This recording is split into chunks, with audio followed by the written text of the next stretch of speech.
Chapter 214. Knock, knock, knock. What is it? Lord Viscounts, the Duke of St. Hilda has arrived at the Red Castle and is waiting for you in the reception hall. Exclamations suddenly came from the bathroom. Who? The Duke of St. Hilda. Yes, Lord. The Duke of St. Hilda has personally come to the Red Castle. The guard repeated it with certainty. Then, he heard a series of frantic sounds coming from inside. Please wait for a moment, Lord Duke, I will be there soon. Yes. In the bathroom, the naked Colin hurriedly wiped the water off his body, and his mind was still a little confused. The Duke of St. Hilda had actually come to the Red Castle. Such a sudden attack really caught Colin off guard, and now he was really at a loss. A wet little head popped out from behind the shower curtain. Colin, why would my foster father appear in Ice Stone City at this time? Colin shrugged and said with a speechless expression, I don't know. Sigh, let's see him first. Vera's little face was red, and it seemed like the water was a little hot, or maybe she had just gone through some intense exercise. She whispered, then, do I need to go see him? He should know that you're in Ice Stone City, but it's fine if he doesn't see you tonight. I'll just say that you're already asleep. Okay. Vera was obviously not prepared to see her foster father, and she immediately felt relieved when she heard this, and her little head shrank back. When Colin was dressed and ready to go out, she popped her head out again and warned, Colin, you have to be careful. Colin turned around and gave her a reassuring smile. Don't worry, he is the Dukes of the North after all, and I am a great hero who just killed the Troll Emperor. What can he do to me? Vera nodded and watched Colin leave. After leaving the room, the smile on Colin's face instantly disappeared. He took a deep breath and strode toward the reception hall. Passing through the dark corridor, Colin saw Scholar Dwayne at the entrance of the reception hall. Colin had met this man once at Vera's coming-of-age ceremony, and he knew that he was the Duke of St. Hilda's most trusted advisor. Scholar Dwayne, why don't you come in and have a seat? Lord Viscounts, the Duke wishes to speak with you in private. Please. Okay. Colin smiled at Dwayne, then calmed himself down and entered the room. In the parlor, the Duke of St. Hilda stood with his hands behind his back. With a kind smile on his face, he watched Colin walk in. It had been a long time since they last met, but the Duke of the Northern region still looked like a middle-aged uncle. With his round face, protruding belly, and thick beard, he looked harmless and harmless. However, Colin did not dare to let his guard down. He had personally experienced the methods of the Lord of the Northern Frontier, and the mere thought of it sent chills down his spine. What's more, this was a paladin. Even if he was injured, if he wanted to pinch Colin to death, it would be no different from pinching an ant. Colin quickly walked up to the Duke of St. Hilda and bowed. Lord Duke, I am really flattered by your visit to the Red Castle. If there is anything that is not satisfactory, please forgive me. The Duke of St. Hilda smiled and walked a few steps closer. Then, he suddenly reached out and pulled out the sword at Colin's waist. Clang! The blade of judgment was unsheathed, and it gave off a dazzling cold light under the light. Colin's heart was in his throat, but he did not move his body. It has been stained with the blood of another Troll Emperor. Ha, this sword seems to have become sharper. The Duke of St. Hilda played with the knight's sword in his hand and laughed. Colin immediately said loudly, Lord Duke, anyone with evil in their heart will not be able to escape the judgment of justice. Ha ha ha. The Duke of St. Hilda laughed even more heartily. After a pause, he solemnly said to Colin, Very good. Very good, you are indeed worthy of this blade of judgment. However, you must remember that although the sword is sharp, the person wielding it is more important. I do not wish to see you use it to behead a righteous person one day. Colin obviously understood the meaning behind the Duke of St. Hilda's words. He quickly expressed his loyalty, Lord Duke, please rest assured. Wherever your will points, that is where my sword points. The Duke of St. Hilda nodded in satisfaction and placed the blade of judgment on Colin's shoulder.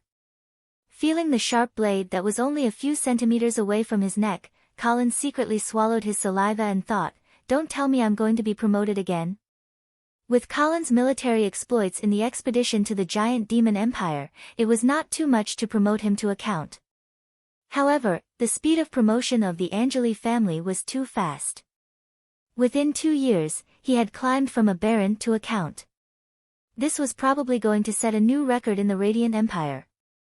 Just as Colin was hesitating on whether to kneel on one knee, the Duke of St. Hilda spoke. "Colin, with your contributions this time, I could have conferred you the title of a count." Hearing this, Colin understood that he did not need to kneel. Hence, he slightly bowed and patiently waited for the Duke of St. Hilda's, but...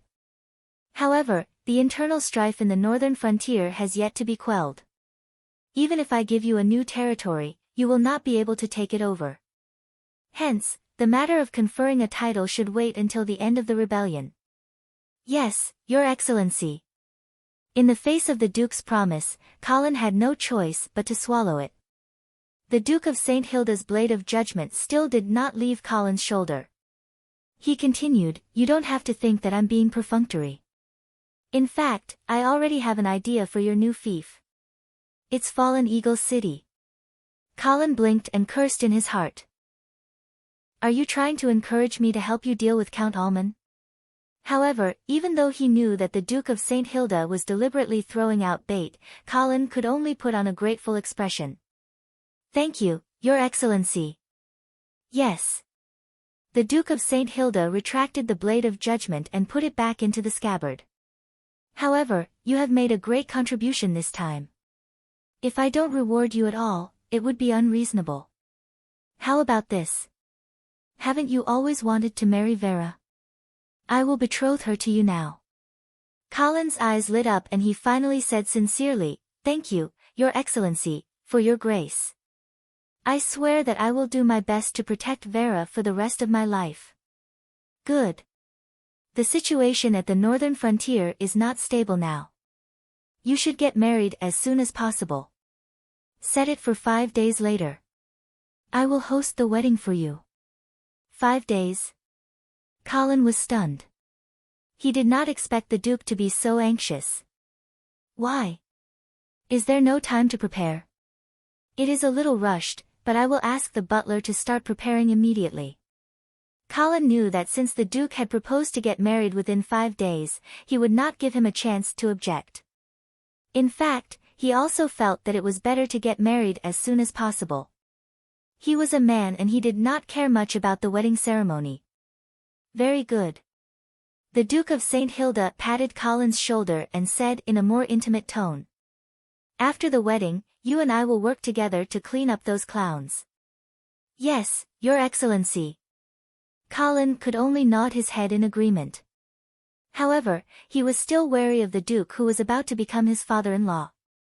At this time, he finally realized that the Duke of St. Hilda had come to Ice Stone City personally to tie the Angeli family to his war chariot. It had to be said that although this move was simple and crude, Colin could not refuse. Fortunately, the Duke of St. Hilda still had some conscience. At least, he had married Vera to Colin and made him a count. At least, he was not trying to gain something without risking anything.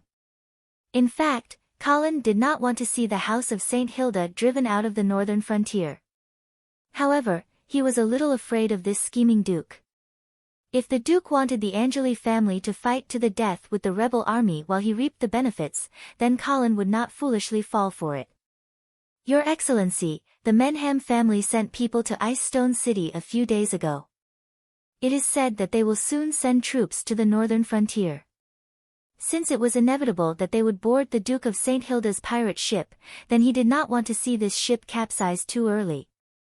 In response to Colin's reminder, the Duke of St. Hilda smiled indifferently and said in a confident tone, "Don't worry about these things.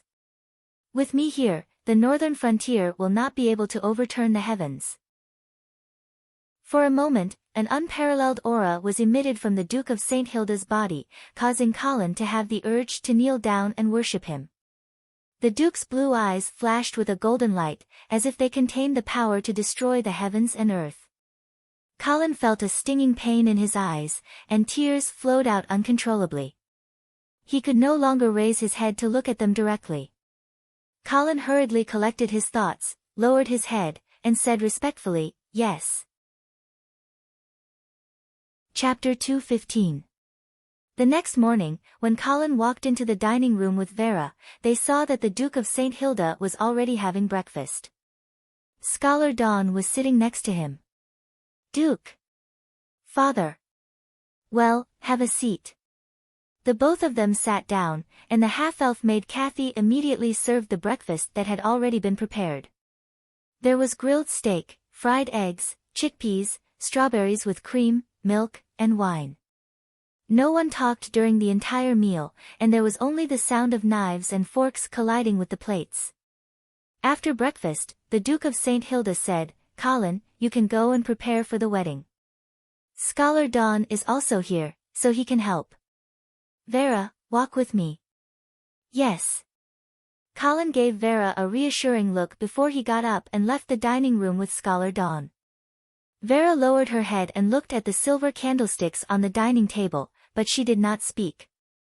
There was a trace of awkwardness between the father and daughter.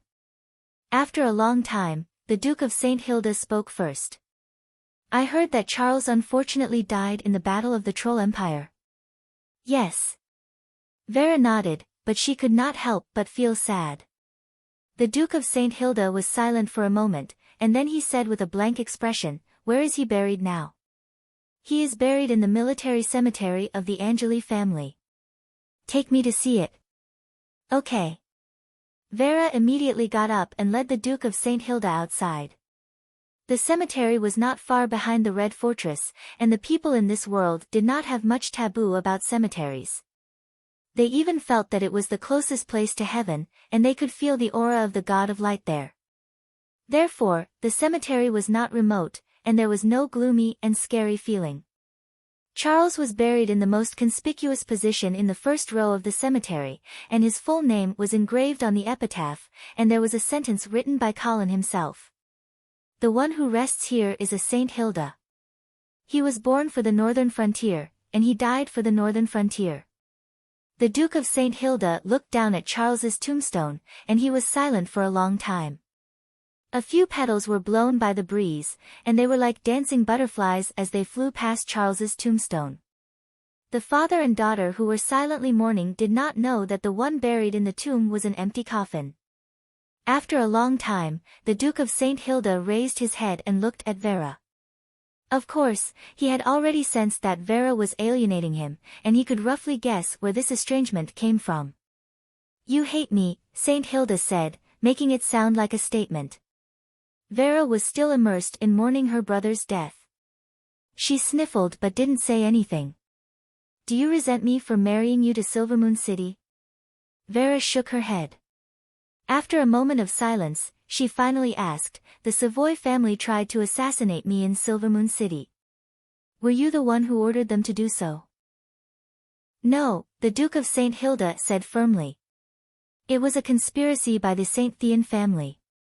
However, the Duke of St. Hilda continued, "However, the Savoy family had contacted me secretly, so I knew about this conspiracy." Vera's eyes widened. She did not know if she was shocked by the Duke of St. Hilda's sincerity, or if she was sighing because the doubts in her heart had finally been answered. "Then why didn't you stop them?" For a moment, she did not dare to face the truth. Perhaps she would rather hear a lie from the Duke. "No." The proud Duke seemed disdainful of lying to his daughter. "Because I also need you to die in Silvermoon City."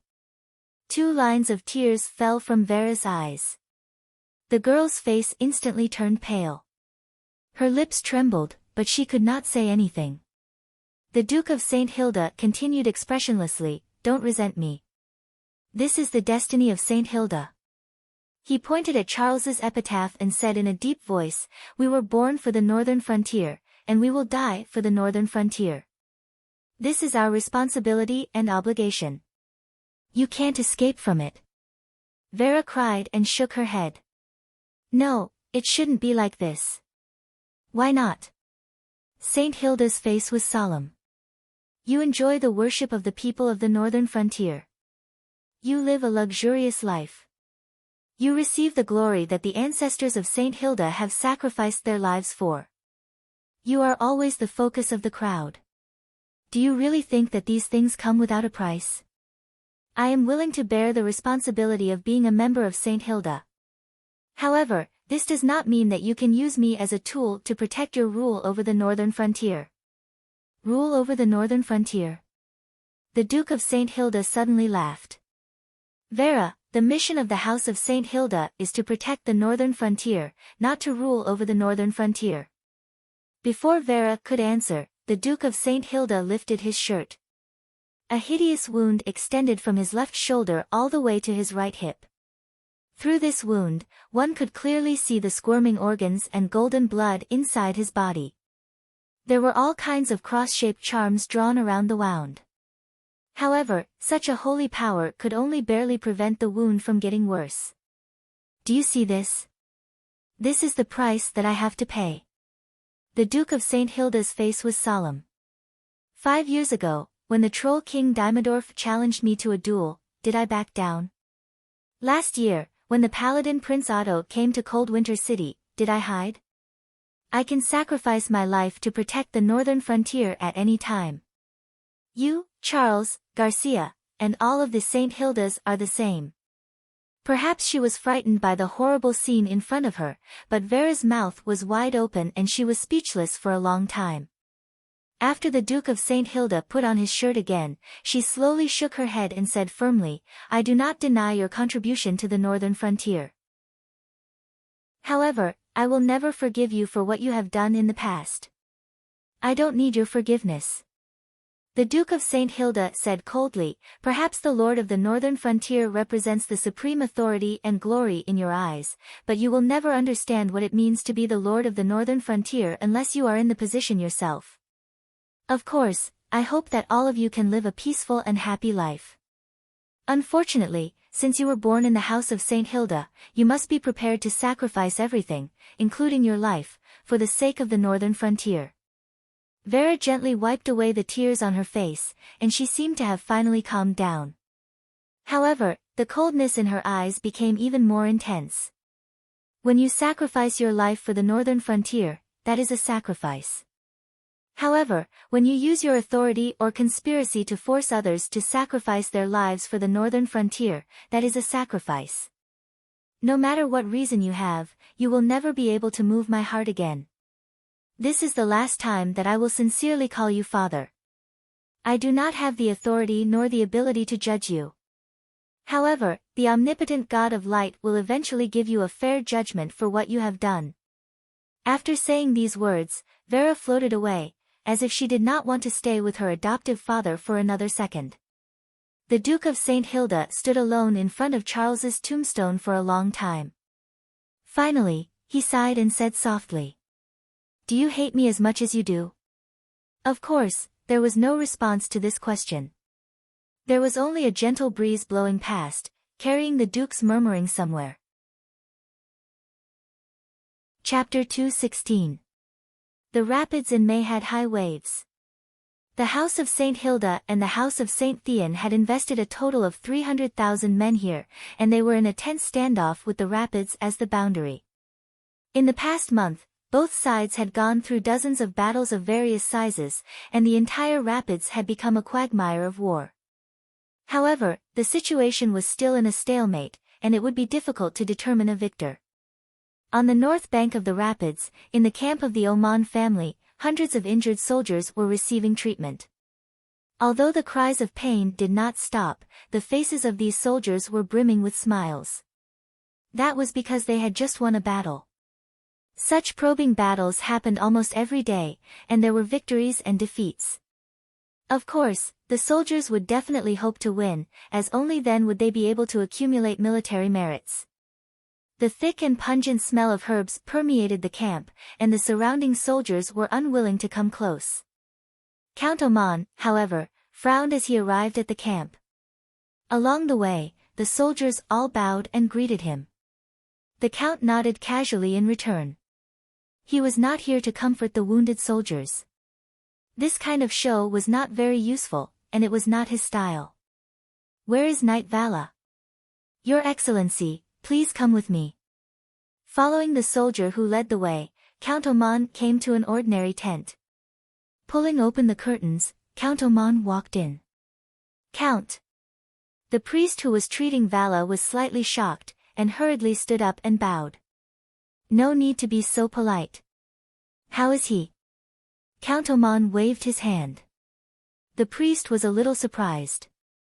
Apparently, he felt that the count seemed to be too concerned about his illegitimate son. Count, Knight Vala was stabbed in the left side of her chest, but it should not have hit any vital parts, so her life is not in danger. She should be fine after a month or two of rest. All right. Count Oman nodded, his expression unreadable. The priest then took his leave, leaving the tent to the father and son. Sorry, father, for making you worry. Vala's face was pale as she said weakly. Don't take such risks again. I will arrange for someone to send you back to Fallen Eagle City to recuperate. Yes, father. Knight Vala hurriedly replied, a hint of undetectable joy flashing in her eyes. After casually giving a few more instructions, Count Almond did not stay any longer and turned to leave. After the count left, Knight Vala, who had been on the brink of death, immediately sat up straight and gulped down a few mouthfuls of water. Then, he revealed a satisfied smile. Outside the tent, Count Oman had just taken a few steps when a dwarf soldier hurriedly ran over. Lord Count, Marquis Dawson has invited you to discuss something. All right. Earl Oman followed the dwarven soldiers to Marquis Dawson's tent. As soon as they entered the tent, Marquis Dawson handed over an invitation card. Earl Almond took a look at it and frowned immediately. Vera is going to marry Viscount Angley? The wedding is in 3 days? Yes. Marquis Dawson poured another cup of ale for Earl Oman. I just received the news. Also, the Duke of St. Hilda is currently in Icestone City. He will be hosting the wedding in 3 days. Earl Oman took a sip of ale and said in a serious tone, so, the Angeli family is completely on the side of the House of St. Hilda? Yes. Marquis Dawson also sighed. No one would have thought that the Duke of St. Hilda would actually abandon his army at such a crucial time and personally head to Icestone City. It seems that he values Viscount Angley a lot. Anyone who has an army like the Black Cavalry in their hands will be valued by the Lord of the Northern Frontier. Marquis Dawson nodded and said with some emotion, not only the Black Cavalry, but also the half-elf Silvermoon Guard. Hee, back in the Sky Ice Field, I thought that this kid was valued by Marquis Garcia because of Vera. But now, it seems that this Colin Angeli is really a powerful character. First, he defeated the Pegasus army in Silvermoon City, then he killed Moto II outside the Troll King's city. Unknowingly, this once insignificant baron's son has quickly risen to become a powerful lord that no one dares to underestimate. Earl Oman's expression changed. Speaking of which, the Angeli family and the Oman family were related by marriage. Colin should have been a lord that Earl Oman could easily rope in. But unfortunately, he had personally pushed him to the opposite side because of a slight mistake. Therefore, when he heard Marquis Dawson praise Colin like this, Earl Oman felt a little uncomfortable. Although he knew that regret was a useless emotion, Earl Oman could not help but think that if he had not sent the assassin back then, perhaps Colin would have become a great help to the Oman family.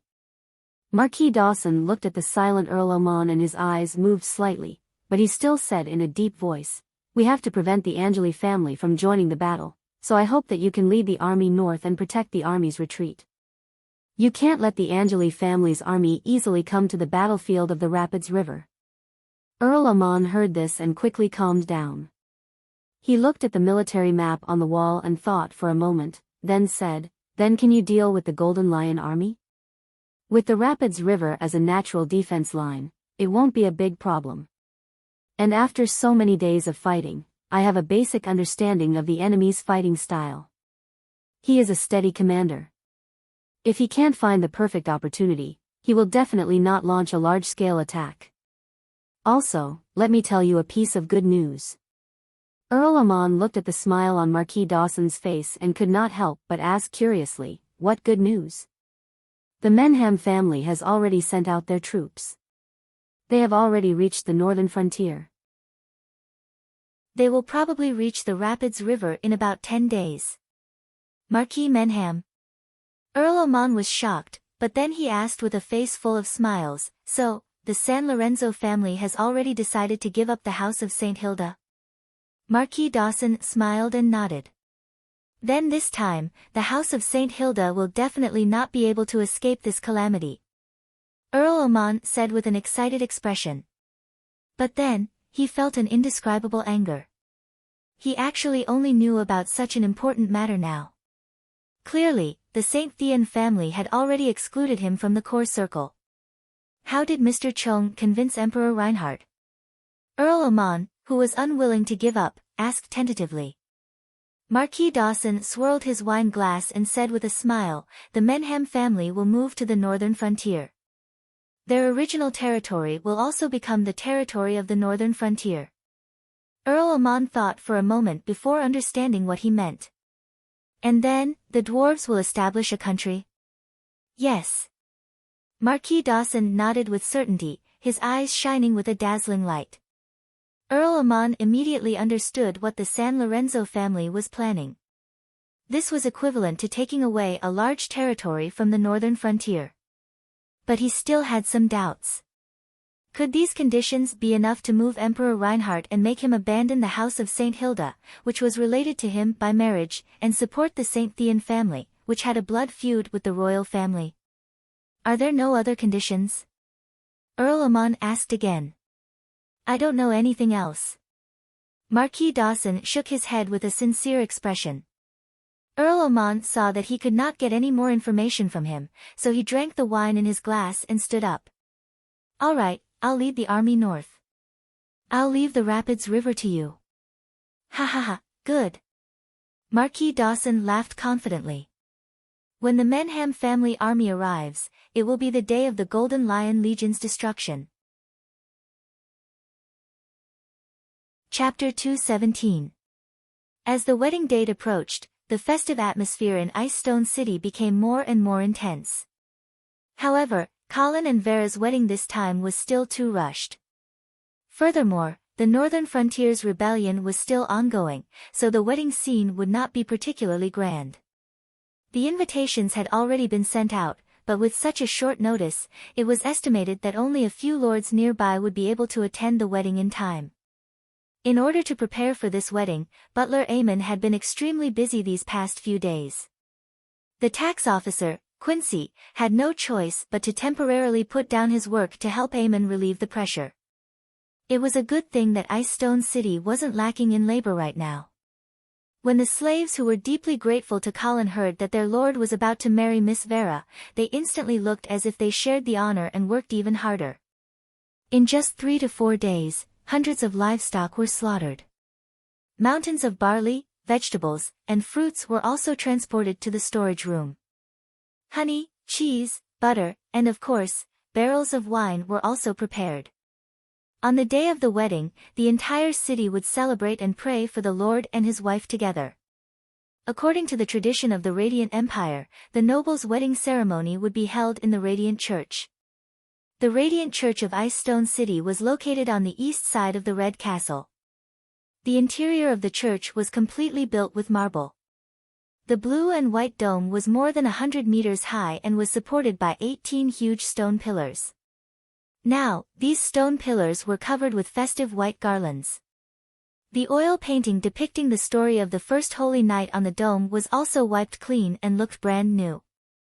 The colorful glass reflected the main entrance of the church. This 10-meter-high large arch would only be opened during important ceremonies. In front of the arch stood a magnificent bronze statue. It was the image of the founding emperor of the Empire of Light, the only level 8 legendary paladin in history, Garner San Lorenzo. The knight's sword in his hand emitted a chilling light under the sunlight, as if it could be swung down at any time. His majestic face was vivid and lifelike, making people unable to help but have the urge to worship him. Viscount Angley, you need to stay under King Garner's statue for 10 seconds. Scholar Dwayne was teaching Colin about wedding etiquette. Yes, it's right below the knight's sword. Alright, stop moving. Put your left hand on your chest and look straight ahead. Colin was like a wooden puppet. He would do whatever Scholar Dwayne told him to do. Alright, Your Excellency Viscounts, please follow my footsteps into the church. Yes, don't be in a hurry, take it easy. Very good. The wedding ceremony was actually not complicated, but Scholar Dwayne, who was very strict, forced Colin to rehearse it 10 times. Only when there were no more mistakes did he finally let go of Colin. Viscount Angley, today's rehearsal will end here. When you go back, please recall it carefully. If you have any doubts, feel free to ask me. All right. Colin heaved a sigh of relief. He felt that holding a wedding was more tiring than fighting on the battlefield. Right now, he just wanted to go back and lie down for a while. After taking a few steps, Colin suddenly heard voices coming from the side hall of the church. He quickly asked, "Is Vera rehearsing over there?" "Yes." Scholar Dwayne seemed to have seen through Colin's thoughts. He quickly tried to dissuade him. "Your Excellency Viscounts, according to the rules, you are not allowed to see the bride before the wedding." "All right." Colin was a little helpless. He had no choice but to suppress his restless heart and walk out of the church. However, he was secretly wondering if he should sneak into Vera's room at night. The two of them had not seen each other for several days, and Colin suddenly missed the taste of the young girl. In the side hall of the church, Vera, who was wearing a white dress with vertical buttons, was slowly walking up the stairs under the guidance of the half-elf maid, Kathy. Her head was covered with a white veil, and her long dress was dragging behind her, deliberately simulating the dress of the wedding day. However, it was indeed a little troublesome for her to walk with such a long dress that was 5 or 6 meters long. "Is this okay?" Vera stood on the high platform as she turned around to look at Kathy. Kathy looked at the long dress that was dragging a perfect semicircle on the stairs before she nodded with satisfaction. "Yes, miss." Vera heaved a sigh of relief. She could not help but lift up the hem of her dress, revealing her slender thighs that were wrapped in flesh-colored silk stockings. Kathy took the opportunity to step forward and help her adjust the diamond necklace that was hanging on her suede boots. "Miss, let's take a break before we go through the last process." "Okay." Vera nodded and listened carefully. She found that the main hall next to them was completely quiet. She knew that Colin had already finished his rehearsal. She looked at the half-elf maid who was standing at the side and suddenly asked, "Kathy, why did you give up the title of a baron in the half-elf kingdom and willingly come to the Red Castle to be an ordinary maid?" Kathy was stunned. She knew that sooner or later, the future mistress of the Red Castle would ask her this question. Moreover, she also knew that she had to be careful. This was because Vera would obviously be more concerned than Colin about whether she had ulterior motives. "Miss, I chose to stay by Viscount Angley's side because I wanted to use the power of the Viscounts to explore the Radiant Moon Forest." "Radiant Moon Forest?" Vera looked at the half-elf maid in surprise. "Isn't that place a forbidden area?" "It is said that no one who has gone there has ever come out alive." "Yes. However, there is an ancient prophecy recorded in the books of the Savoy family. When the long-tailed star cuts through the sky, the knights in blood-red armor will open the door to the forbidden forest." "Knights in blood-red armor?" Vera frowned. "Do you think that the knight is referring to Colin?" Kathy nodded. She could not help but think of the scene where Colin fought a bloody battle outside Silvermoon City. Vera thought for a moment and realized that Colin really liked the color red. The main color of his armor was red and the castle was also called the Red Castle. Previously, he had also discussed with her about changing the family badge and changing the main color to red. "But based on this information, you are sure that Colin is the knight in the prophecy?" Kathy hesitated for a moment before she asked again, Miss, I don't know if you have noticed that the Viscounts only took less than 2 years to advance from a knight apprentice to a fourth-order knight. Vera was shocked to realize that Colin's speed of improvement was indeed terrifying. He was even comparable to the genius ancestors who were recorded in the House of St. Hilda who were able to advance to the sanctuary realm. If she thought about it this way, Colin might indeed be the knight in the Savoy family's prophecy. It was understandable why Kathy chose to stay by Colin's side. She was preparing to use Colin's power to find out the secret of the disappearance of the elves. This secret was obviously more interesting to the Savoy family, who used to be the royal family of half-elves, than a mere barren title. To be honest, Vera was also very curious about the secret of the disappearance of the elves. The elves were the first race to explore the mystery of the arcane magic. Therefore, they were very important to every Yevil mage. Can I have a look at the ancient book of the Savoy family? Vera asked. Of course, miss. I will send a letter back to Silvermoon City and ask someone to send a copy to you. Well, thank you. You are too polite. Kathy was secretly relieved because she knew that she had been accepted by the future mistress of the Red Castle. Chapter 218. Fallen Eagle City. Count Oman's study was currently occupied by another man. He was sitting in the Count's personal seat, flipping through documents with great concentration, as if he had become the new master of this place. With a creak, the door opened, and the Count's lover, Penny, walked in. The man raised his head from the thick documents. It was Mr. Wong. Has everything been arranged? Mr. Wong looked at Penny and smiled warmly. Penny nodded and walked behind Mr. Wong to massage his shoulders. The important assets of the Chamber of Commerce have all been transferred, and the key personnel will be evacuated tonight as well. Mr. Wong enjoyed Penny's massage and closed his eyes in comfort. He reminded, don't move too many people, it'll attract attention.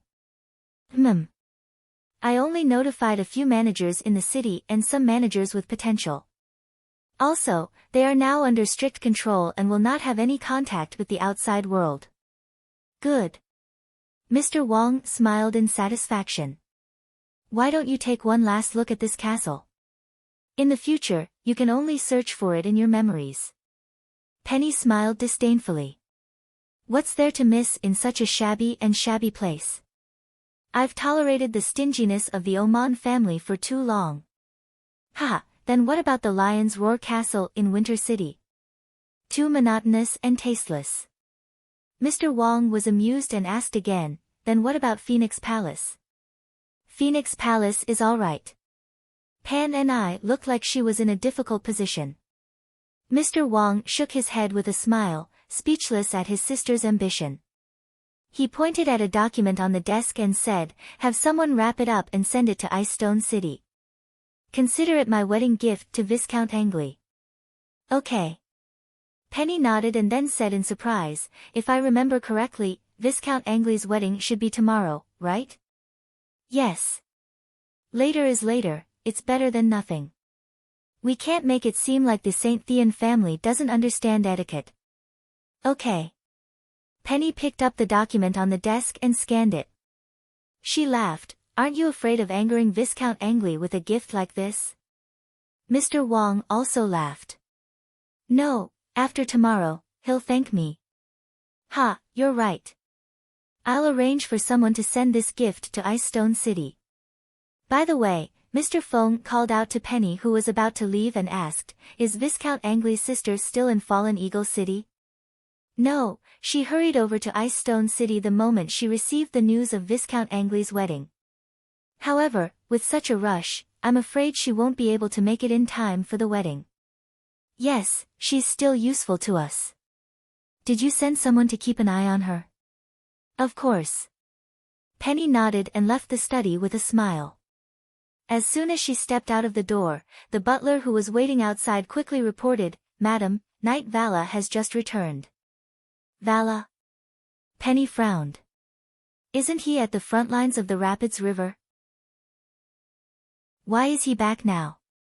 Knight Vala was heavily injured in the battle and was sent back by the Count to recuperate. "All right, I got it," Penny replied casually. As Vala's mother, she didn't even ask about Vala's injuries in detail, nor did she seem to be planning to visit her.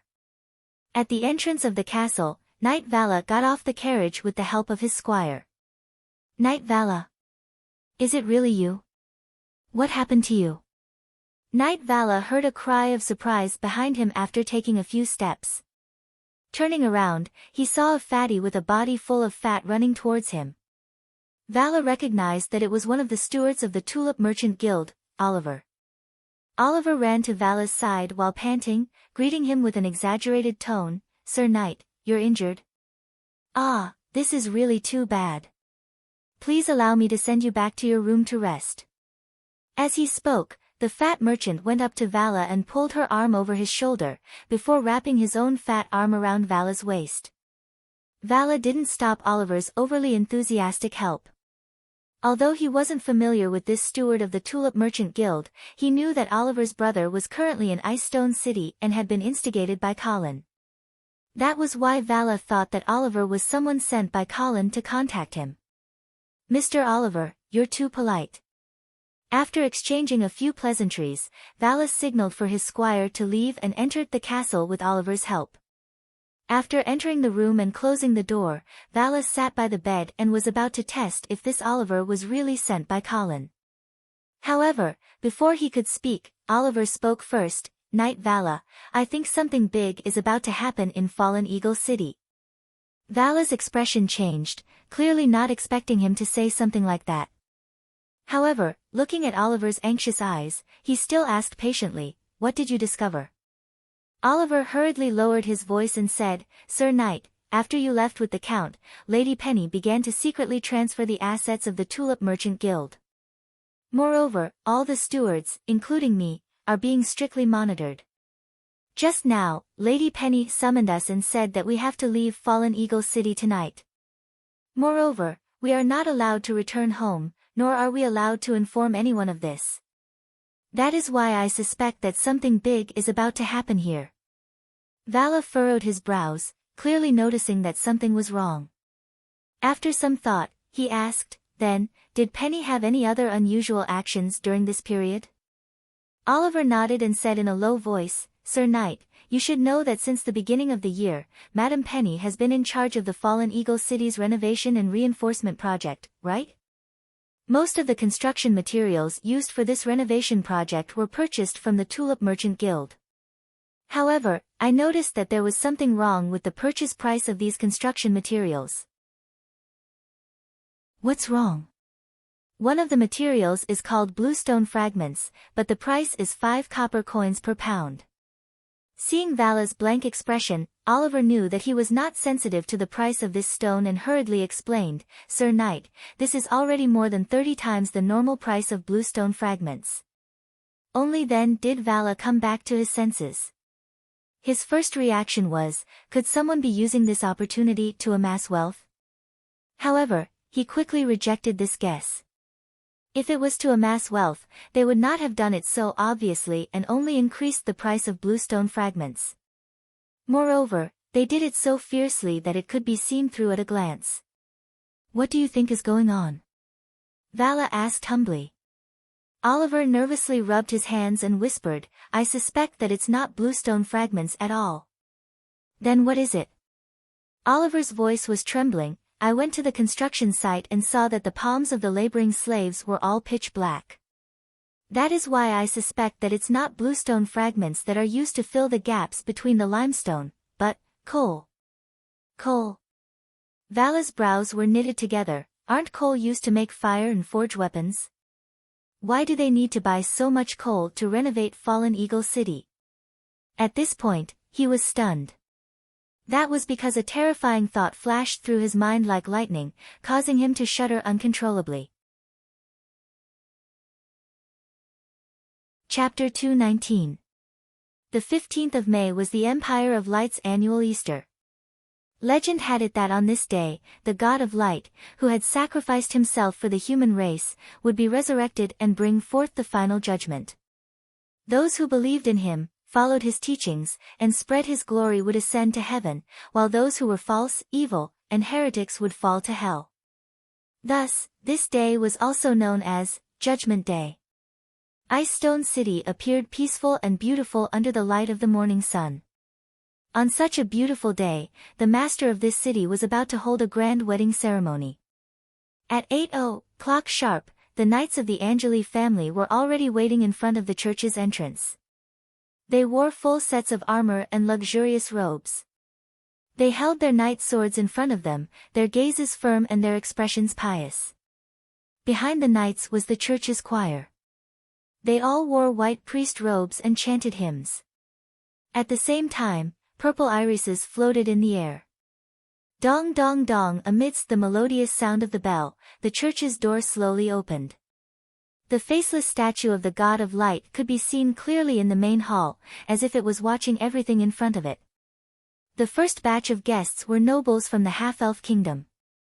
They were led by Duke Modewin to the front of the church. Eamon and Quincy stood on either side of the door, their faces flushed red as they greeted the guests. Following them were the lords near Ice Stone City. There weren't many of them, only a mere 9 people. Perhaps it was because time was too tight that the lords further away couldn't come to watch the ceremony. Or perhaps, the Duke of St. Hilda's rallying power was far from what it used to be. At 9:00 in the morning, the Duke of St. Hilda finally appeared. The Dukes of the North wore a red duke's suit today. His beard was also carefully groomed, making him look dignified and elegant. The arrival of the Duke meant that today's male and female protagonists were about to appear. However, before that, there was a large group of bridesmaids. They were all daughters of nobles from the northern frontier who came to watch the ceremony. They all wore yellow evening gowns and colorful garlands on their heads. As for the groomsmen, there was only one, Baron Raymond. This was also the first knight that Colin had met who swore loyalty to him after coming to this world. He was also the first vassal that he had personally conferred. About 800 meters away from the church, 2 carriages pulled by 4 tall horses were slowly moving towards the church, one in front and one behind. The person sitting in the carriage in front was, of course, today's groom. Colin was wearing a simple black suit with a rose on his chest. He looked rather emotional. They were actually getting married. In his past life, before he transmigrated, he was still single. Although he had had many girlfriends, he could never take the final step. It should be because I didn't have a strong father-in-law like the Duke of St. Hilda in my previous life. Just as Colin was lost in his thoughts, the carriage arrived in front of the church. Baron Raymond stepped forward to open the door and helped Colin out. After Colin got out of the carriage, he couldn't help but look back at the carriage behind him. Vera was inside, but of course, he couldn't see anything now. "Viscounts, please."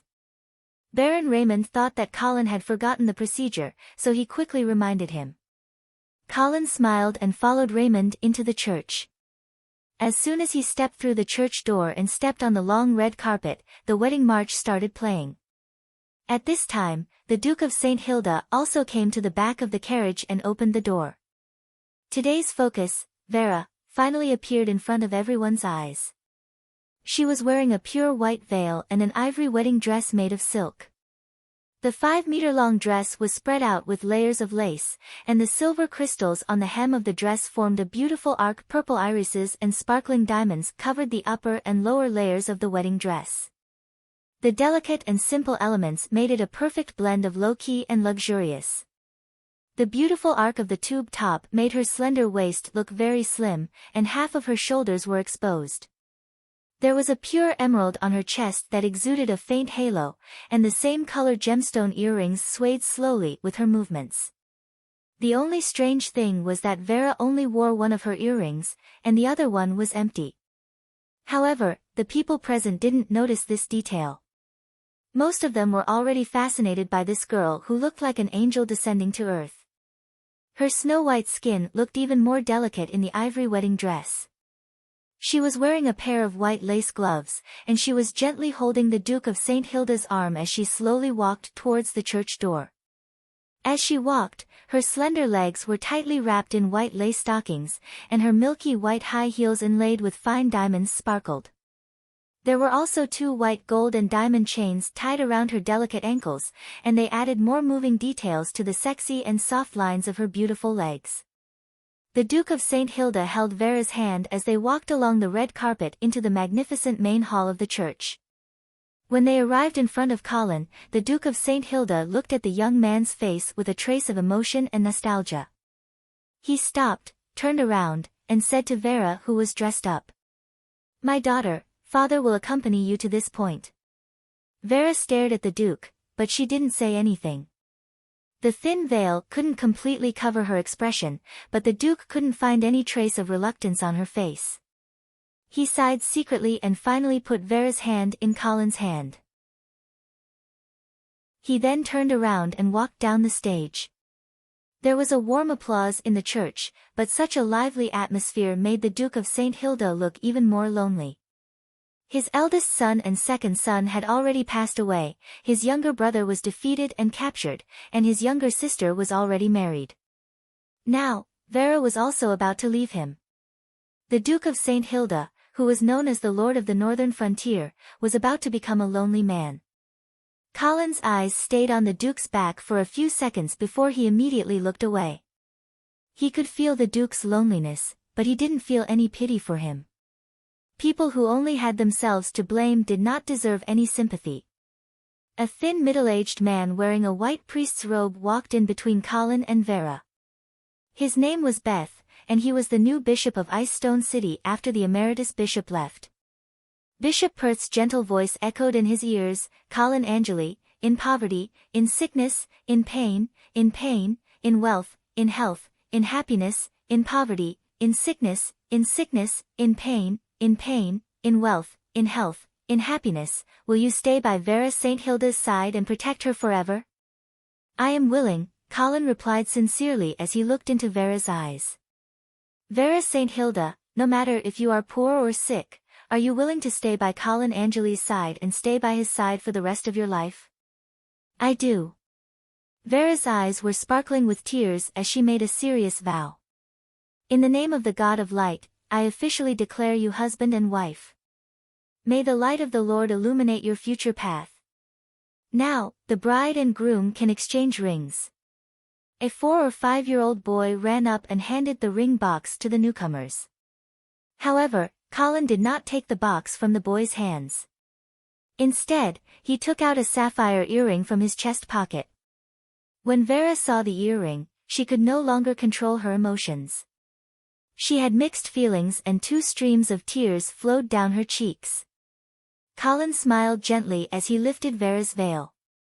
He gently wiped away her tears before putting the earring on her head. The people who were watching the ceremony were obviously confused. Logically speaking, there should not be such a part of the wedding process. However, this small part that only belonged to Colin and Vera was the real proof of their love. The scene where they fought side by side at the Rapids River and sacrificed themselves to save each other appeared in front of their eyes again. Bishop Beth coughed softly as if he was reminding the newlyweds not to forget the proper wedding process. Fortunately, Colin did not want to be too unconventional. After putting the earring on Vera's head, he picked up the ring box and put the rings on both of them. Bishop Beth heaved a sigh of relief as if his mission had finally been completed. He then announced loudly, "Now, the groom can kiss his bride." As soon as Vera heard the bishop's words, she closed her eyes and stood on her tiptoes as she leaned forward. Colin was a little nervous for a moment. However, when he looked at the pretty face in front of him, he finally took a step forward and kissed the girl's red lips. It was very sweet. Chapter 220.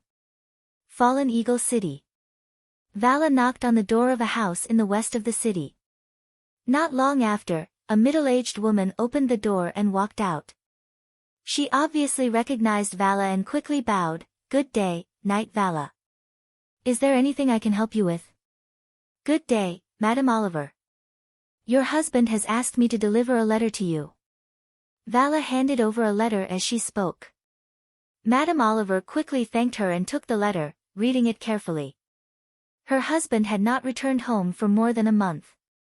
She had gone to the Tulip Merchant Guild to look for him, but was told that Oliver had left with a merchant group and would not be back for some time. This made Madame Oliver feel a little strange, because her husband would always tell her a few days before he left and ask her to prepare his luggage. However, there were no signs this time. After reading her husband's letter, the worry on Madame Oliver's face became even more intense, and she quickly asked, "Sir Knight, where is my husband now? Do you know?" Vala shook her head. "My apologies, madam. I am only helping him deliver the letter. I can't say anything else. However, I suggest that you do as he says." Madame Oliver seemed to understand something and nodded. "All right, I will take the children and leave Fallen Eagle City now." She then bowed apologetically to Vala and hurried back into the house. Vala left soon after, but he did not go far. Instead, he found a seat by the window in a nearby tavern. About an hour later, Madame Oliver walked out with the two young boys, followed by 3 servants carrying all kinds of bags. They hurried out of the city. Vala immediately followed them. However, Madame Oliver's group was stopped at the city gates. In fact, all the residents who tried to leave the city were stopped, and the guards at the city gates loudly announced, "Today, Fallen Eagle City only allowed people to enter and not leave." Madame Oliver kept pleading with the guards to be lenient, and even took out a considerable amount of bribes, but she was still mercilessly rejected. Vala hid not far away and watched for a while before shaking his head and turning to leave. The bad premonition in his heart grew stronger and stronger. At the same time, he was even more certain that the House of St. Thean was going to cause trouble in Fallen Eagle City. How should he inform Viscount Angley? Vala was a little worried. In fact, he had purposely allowed himself to be injured and recuperated in order to cooperate with Colin to secretly take over Fallen Eagle City. However, he had not expected that before their plan had even begun, the House of St. Thean seemed to have beaten them to it. The ground of the street had just been repaved, but as long as the layer of grey gravel was removed, a layer of black coal could be seen underneath. Vala arrived at an empty alley and drew her knight's sword. The blade emitted a faint holy light before turning into a streak of golden lightning and slashing at the wall. Rumble. Gravel flew everywhere. Vala quickly checked the hole in the wall, and found that there were also pieces of black coal aside from limestone shards. The commotion this time was rather loud and had clearly attracted attention. Voices could be heard from outside the alley, and Vala quickly left quietly. With this series of discoveries and the information provided by Oliver, Vala had basically confirmed the House of St. Thean's plan. However, what puzzled him was why the House of St. Thean was doing this. As he was deep in thought, Vala did not notice that the people around him were getting fewer and fewer until they completely disappeared. By the time he realized that something was wrong, he had already been surrounded. "I am Vala Oman. Who are you people?" Vala drew her knight's sword and roared. The 8 armored knights surrounding him did not speak. They were all wearing helmets and their faces could not be seen clearly as they approached Vala in silence. "Mother, is that you?" Vala shouted, as if trying to lure Penny out to meet him. Unfortunately, his question did not receive any response. He did not know if Penny did not want to see him, or if she was not present at all. Vala sighed as if he had accepted his fate. He swung his long sword at a knight in front of him. Clang! Clang! Clang! Clang! The sound of metal clashing could be heard everywhere. Vala tried to break out of the encirclement, but there were too many enemies and they were not weak either. His charge was interrupted halfway. TCH. A long sword pierced through Vala's back and came out from his chest. Vala screamed in pain and fell to the ground. TCH. The enemy stabbed him in the back twice more before leaving quietly. As night fell, Ice Stone City regained its peace. It was even quieter than usual because there was a curfew in Ice Stone City tonight.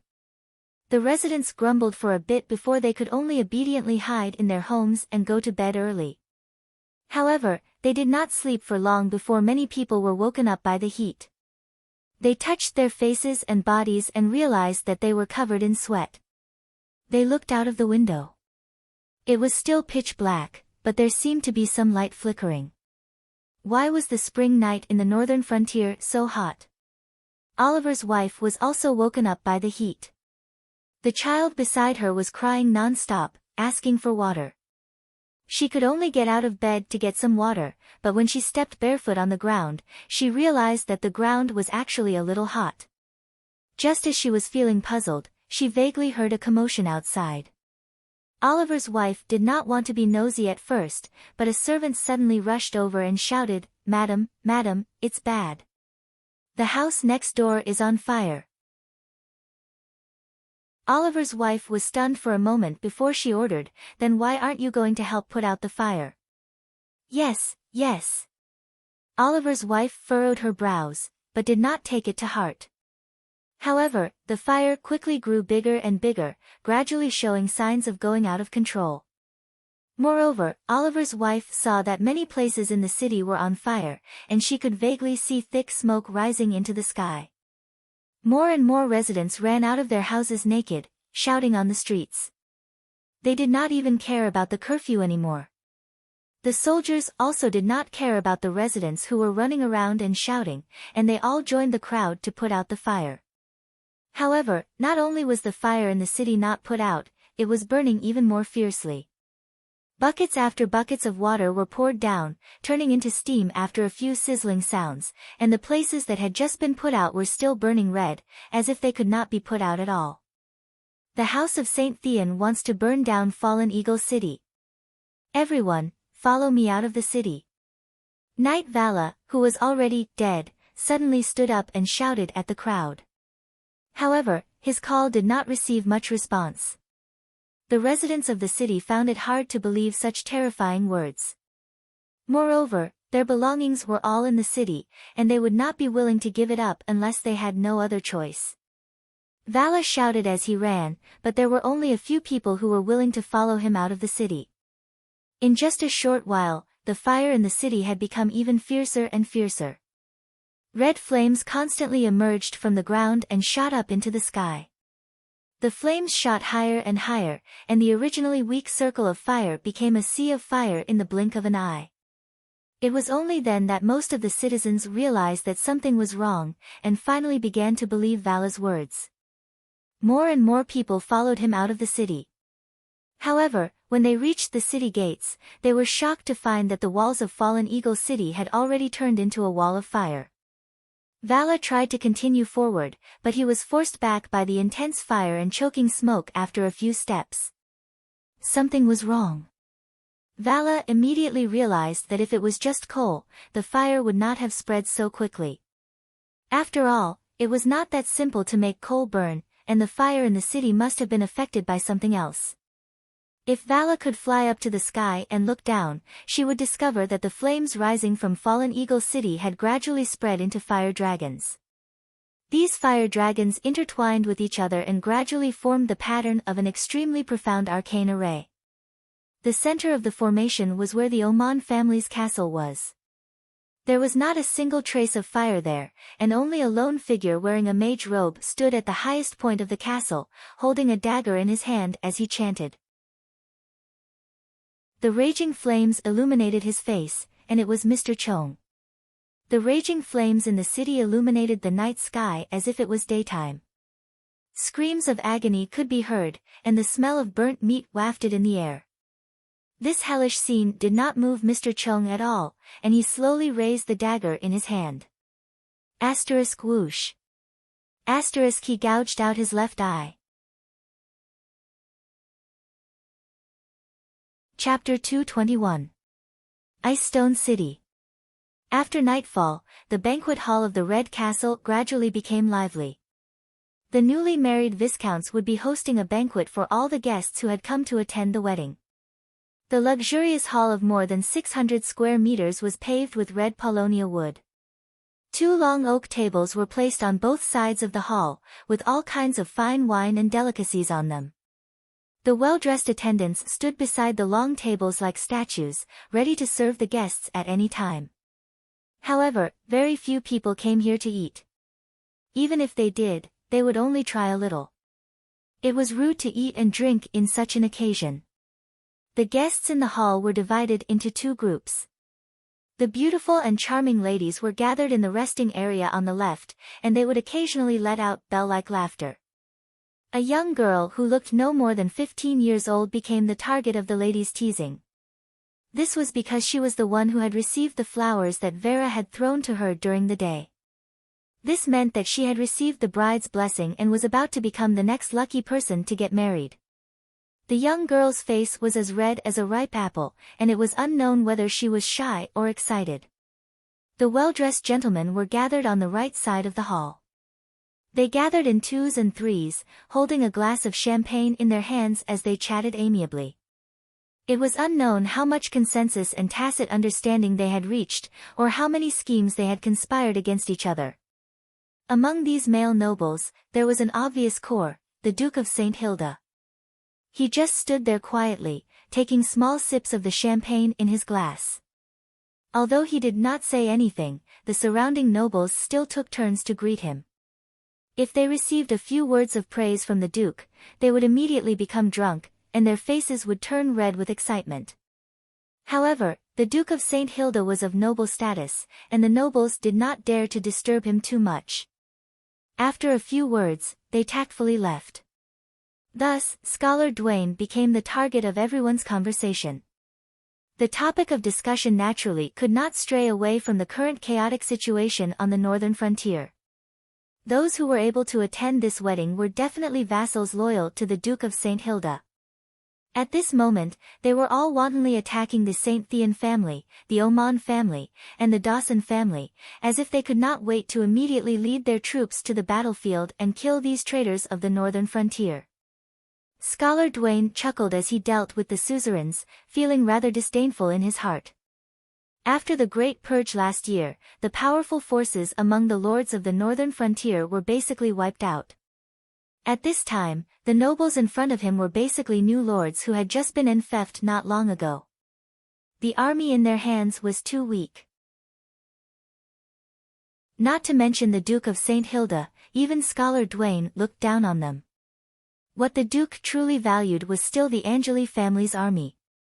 Only this young man who had inherited Marquis Garcia's legacy could make the Duke of St. Hilda personally come to Ice Stone City at such a critical time and marry off his beloved daughter.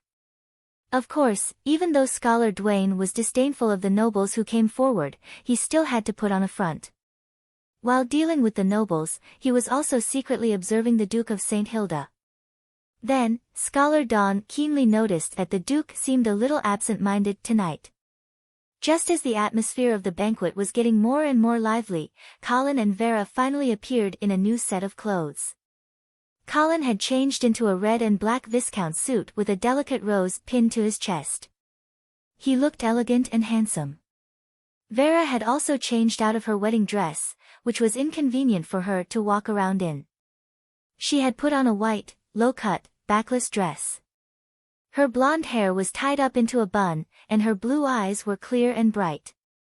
Her dress fluttered in the wind, and her figure was graceful and graceful. Her beauty was pure and delicate, and the beauty of youth and maturity combined to form a unique charm on her body. Applause sounded as the newlyweds were welcomed into the hall. A huge wedding cake was pushed out by Kathy. The butler, Eamon, handed a silver table knife to Colin and motioned for him to cut the cake together with Vera so that everyone could share the cake. Colin smiled as he handed the table knife to Vera. He then held her hand and cut a small piece of the huge 8-layer cake. Bang! A bottle of champagne was opened, and the bubbles immediately sprayed onto the newlyweds' heads. Colin quickly hugged Vera in his arms to prevent her from getting splashed by the champagne. After playing around for a while, Colin handed the piece of cake that he had cut to the Duke of St. Hilda. He then handed the table knife to Vera and motioned for her to continue dividing the cake for the guests. He then walked through the crowd with the Duke of St. Hilda and came to a secluded corner. "I'm afraid that there won't be time for your honeymoon," the Duke of St. Hilda said straightforwardly. Colin nodded. He had already expected this. The Duke had personally come to Ice Stone City and even asked Vera to marry him. It would be strange if the Duke did not want anything else. "I need you to mobilize the army as soon as possible and attack Iron Furnace City. If you can take down this city within a month, I will immediately make you an earl." Colin blinked and said carefully, "Duke, of course I am willing to fight for you. However, I think that it would be better to take down Fallen Eagle City first." "Oh. Why?" The Duke of St. Hilda tasted the wedding cake in small bites, his face expressionless. "First of all, Fallen Eagle City is closer to Ice Stone City. Moreover, Earl Amon is weaker than Marquis Dawson, so we have a better chance of taking down Fallen Eagle City. Moreover, the St. Thean family is obviously closer to the Oman family. If we take out Earl Oman's nest, we can greatly weaken the power of the St. Thean family." Colin stated his reasons, but he did not mention the most important one. The fact that he had Vala as a spy in Fallen Eagle City was his trump card. He could not casually tell the Duke of St. Hilda about it. "You think that the Oman family is the most important power of the St. Thean family?" A mocking smile appeared on the Duke of St. Hilda's face. "Is that not the case?" The Duke of St. Hilda did not answer directly. Instead, he said mysteriously, "Don't worry about the Oman family. They are nothing more than a fence-sitter who wants to please both sides. Moreover, I have a way to sow discord between them and the St. Thean family." Colin rolled his eyes as if he had understood something. "Moreover, the dwarves are our biggest problem." The Duke of St. Hilda finished his cake and wiped his mouth with a napkin. He then ordered in an unquestionable tone, "In 3 days, I hope to see your army depart from Ice Stone City and march into Iron Furnace City." Then, without waiting for Colin to respond, he reached out and patted him on the shoulder. Then, he drifted away. The Duke's forcefulness made Colin very uncomfortable, but there was nothing he could do. He did not dare to oppose the other party directly. Rubbing his chin, Colin suddenly thought that if he could not resist directly, could he have Vala cause some trouble in Fallen Eagle City and make the Duke change his mind? While thinking, Colin decisively switched to the perspective of the blood thrall he had arranged in Fallen Eagle City. He wanted to see the current situation in Fallen Eagle City. But then, he was shocked by the scene in front of him. What was going on? Was there a fire? Colin instructed the blood thrall to climb onto a nearby roof. All he could see was a sea of red. Numerous fire dragons wreaked havoc, turning Fallen Eagle City into a fiery purgatory. He was instantly dumbfounded. It had only been a few days since he last saw Fallen Eagle City. How did it become like this? Of course, he could not find any useful information from the blood thrall's mind. If he wanted to know what had happened, he would probably have to ask Vala. However, all blood thralls had their own consciousness and could not be controlled by Colin at will like the blood thrall. He had to find Vala. But in this situation, where would Vala be? Colin looked around and found that there was no fire in the center of Fallen Eagle City. Moreover, a green pillar of light descended from the sky and enveloped the Oman family's castle. "Colin, do you want to eat cake?" Vera quietly appeared beside Colin and asked with a smile. "Okay." Colin quickly came back to his senses and took the plate from Vera's hands with a smile. At the same time, he ordered the blood thralls in Fallen Eagle City to immediately head toward the Oman family's castle. He had to figure out what had happened there. Chapter 222. Even though it was still late at night, the sky above Fallen Eagle City was as bright as day. The raging flames devoured everything in the city, and even the weeds within a few hundred meters of the city were scorched yellow by the terrifying heat. Boom. The tightly shut city gates suddenly opened, and a group of knights charged out of the city. However, before they could escape the sea of fire, the sudden flames devoured them along with their horses. The knights who were still breathing struggled in the sea of fire, letting out ear-piercing screams that sent chills down one's spine. Moments later, the smell of roasted meat filled the air. Boom. A section of the city wall finally collapsed under the scorching flames. However, even as the scorching smoke gradually subsided, no one was seen rushing out of the city. The entire Fallen Eagle city had turned into a burning furnace, but what was being tempered inside was not steel, but living people. The endless cries of agony had completely stopped at some point, and the countless lives that were being roasted into charcoal in the furnace seemed to have condensed into green smoke floating in the air. These wisps of green smoke were being driven by some unknown force, and they were gathering at the center of Fallen Eagle City. There, a green pillar of light descended from the sky like a gigantic transparent barrier, protecting the Oman family's castle. It was only here that there was the aura of living people. Vala opened his mouth wide, trying his best to take in a breath of air, but the burning in his chest did not ease at all. Instead, it seemed to be burning even more fiercely. While the green barrier blocked out the flames, it could not block out the suffocating air and the terrifying heat that could cook a person alive. Vala could hear a sizzling sound under his feet with every step he took, and the intense pain made him lose consciousness. In fact, if Vala had not been turned into a blood-kin and had terrifying self-healing abilities, he would have died long ago. Even if his frightening self-regenerative ability would only bring more suffering to Vala, he did not give up and continued to stride toward the castle with determined steps. At the top of the castle, the figure in magician's robes held a staff in one hand and an eyeball in the other, loudly chanting an elven incantation. Thick green smoke enveloped his body and formed a huge green cocoon on top of his head. The surface of the green cocoon trembled as Mr. Chung chanted, as if something terrifying was about to break out of its shell. Sizzle. Vala reached out to grab the wall of the castle, the scorching heat instantly scorching his palm black. However, he didn't seem to feel it at all as he continued to climb upwards. At this moment, there was only one thought in his mind. Revenge. He wanted to take revenge for the 300,000 innocent citizens of Fallen Eagle City. Driven by vengeance, Vala seemed to have forgotten pain and fear. All she wanted to do was twist the head of that evil mage on the top of the castle. However, the closer she got to the smoke-shrouded silhouette, the more Vala felt a frightening pressure. Mr. Feng's not-so-tall figure seemed to have turned into some ancient behemoth, and under the overwhelming pressure, Vala felt as if she was an ant trying to challenge the gods. However, the ant didn't stop. He was getting closer and closer. Mr. Feng didn't seem to notice Vala's approach at all as he continued to chant his incantation. Vala couldn't understand Elvish, and only felt that the foreign syllables were like venomous snakes drilling into her heart, trying to evoke the fear in the depths of her heart. Clang. Vala drew out her knight's sword, the blade already turning red from the scorching flames. Just as she was about to launch her final charge, she suddenly noticed from the corner of her eyes that another figure was climbing up from the other side of the roof. That person was completely covered in armor, but Vala felt an inexplicable sense of familiarity from that person, as if they were her own kind.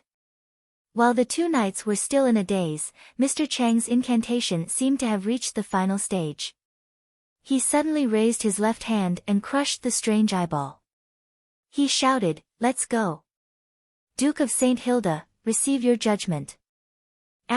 Boom. A bolt of purple lightning descended from the sky, as if it was tearing the sky apart in an instant. The lightning struck the green cocoon on Mr. Chang's head, and an incomparably dazzling light exploded. Vala only felt that her vision had turned completely white, and then she couldn't see anything anymore. However, she was delighted instead of shocked, and immediately realized that this was the best chance for revenge. Although she couldn't see anything, Vala still charged out according to the direction in her memory. Colin, who was controlling the blood thrall, also realized that he couldn't see anything, but he still heard Vala's voice, and quickly controlled the blood thrall's body to charge out as well. When the blinding light gradually faded, Colin finally saw a blurry image in front of his eyes. Ah! Vala's blood-curdling screams rang in his ears, and Colin focused his gaze to see Vala rolling on the roof while holding half of her face. Mr. Chang was also in a terrible state. His entire right arm had been cut off at the base, and fresh blood splattered all over the roof, corroding the thick limestone into wisps of green smoke. Colin immediately guessed that Vala must have cut off Mr. Chang's right arm, but was burned by the blood that splattered out. At this moment, the green cocoon on Mr. Chang's head had already transformed into a giant eye that was tightly shut. Although it didn't open, Colin had a feeling that something extremely terrifying would happen the moment it opened.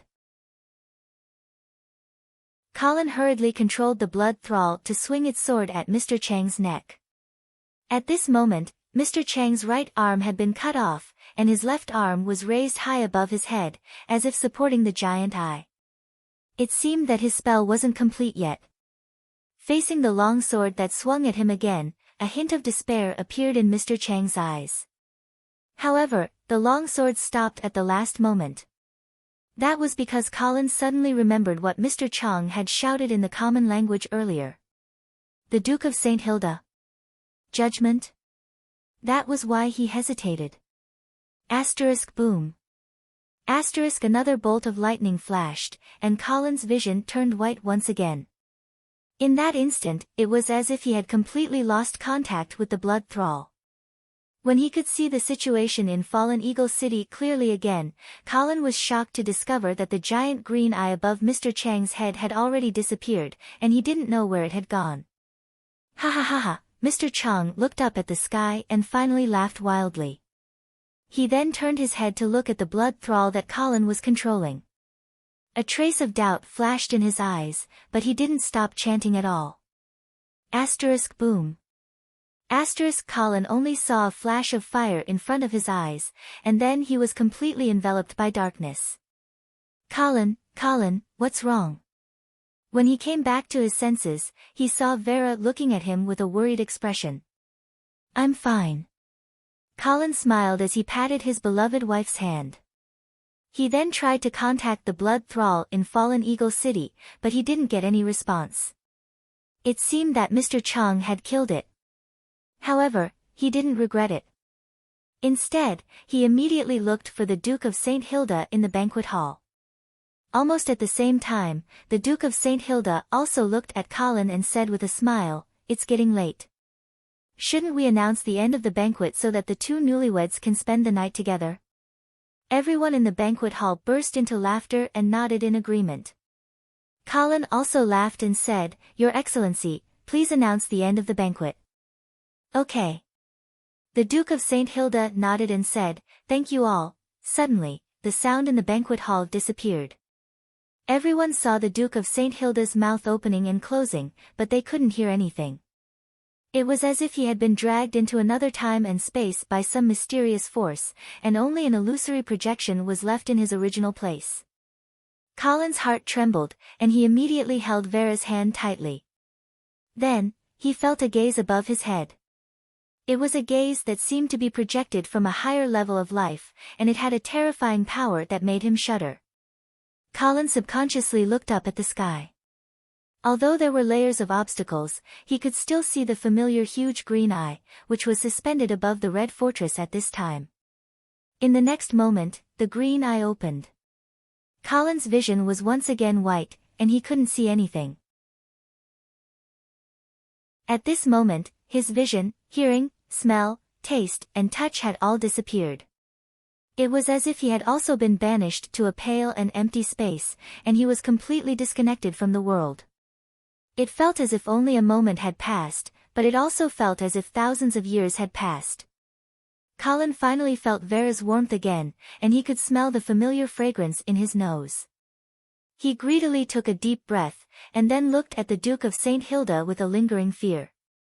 Colin, what happened just now?" Vera hugged Colin's arm tightly, and she sounded panicked. Colin did not answer. Instead, he raised his hand and pointed in the direction of the Duke of St. Hilda. Vera turned her head in confusion, and then she saw a horrifying scene. Under the green light that descended from the sky, Saint Hilda seemed to have been frozen in place for an instant. Then, he fell to the ground with his head facing upwards. Bang! The green light dissipated, and the former king of the northern frontier shattered into pieces like a stone statue. There was no blood, no splashing of flesh and bones, but only gravel all over the ground. Ah! A sharp scream immediately sounded in the banquet hall. Chapter 223. A ray of white gradually appeared on the eastern horizon, signifying the beginning of a new day. But to the residents of Fallen Eagle City, the fiery purgatory of last night was the last day of their lives. The flames were gradually extinguished, but the suffocating heat had yet to dissipate. Even from afar, one could still feel the unbearable heat. In the bushes 3 kilometers away from Fallen Eagle City, there was a unique-looking carriage parked there. The coachman was taking a nap, as if he did not sleep well last night. There were dark circles under his eyes and a lingering fear between his brows, as if he was having a nightmare. The 2 old horses pulling the carriage were leisurely eating the grass on the ground, swinging their tails from time to drive away mosquitoes and flies. Dong dong. 2 knocks came from within the carriage, waking the coachman up. He hurriedly wiped the saliva from the corner of his mouth and respectfully asked, "Master, are we leaving?" "Yes, to the east." A majestic voice came from within the carriage, short and powerful. "Yes, master." The coachman immediately waved his whip, urging the old horses to head east. But before they could go far, the voice came from within the carriage again, "Stop." The coachman did not understand, but he still stopped the carriage. Just as he was scratching his head and preparing to ask what was going on, he realized that a figure wearing a silver mage robe had appeared beside the carriage. His face was covered by a large hood, and his appearance could not be seen clearly, but the terrifying aura he emitted made the coachman tremble uncontrollably. At this moment, the man's voice came from within the carriage again, "Mark, go further away." The coachman felt as if he had been pardoned, and he quickly ran far away. Then, the curtain of the carriage opened, and a middle-aged man wearing a white mage robe walked out of the carriage. "Cusius, I did not expect this forbidden technique to be restored by you." The silver-robed mage opened his mouth, his tone was both surprised and fearful, but more than that, it was filled with deep worry. "Lord Ernest, I did not expect to alarm you." The white-robed mage Cusius who walked out of the carriage bowed slightly and saluted. Then, he shook his head and said, "However, we did not restore that forbidden technique. It can only be considered a clumsy imitation. Fortunately, it should have succeeded." Ernest sighed as if he was lamenting about something. Then, his tone turned cold. "Do you know what it means if this taboo technique succeeds?" Cusius laughed, his face brimming with pride and exuberance. "It means that we, the mages, no longer have to be careful around the nobles of the empire. We no longer have to hide in Yevil and struggle at death's door. We no longer have to pay the price of our lives to gain the power to fight against the sanctum." Hearing Cusius' bold words, Ernest raised his head, revealing a weather-beaten old face. However, there was not the slightest hint of joy on his face. Instead, it was filled with boundless sorrow and pity. "No." Ernest slowly shook his head and poured a bucket of cold water on Cusius. "If this taboo technique really succeeds, it will only bring disaster to you and Yevil." Hearing the old mage's frightening words, Cusius chuckled. "Lord Ernest, although I have great respect for you, I still have to say that your weakness has surprised me." Ernest chuckled in the face of Cusius' mockery, as if he was not angry. He only calmly but firmly said, "Apologies, Cusius." "I'm sorry, Cusius. I've always admired you and Mr. Chang's spirit of exploration, but I can't tolerate you sacrificing the lives of innocent people to complete a forbidden spell. I can't allow your reckless actions to destroy Yevil." Cusius laughed coldly and retorted, "How can there be no sacrifices on the path to the truth? Instead of sacrificing precious mages, why not sacrifice those ignorant and foolish people?"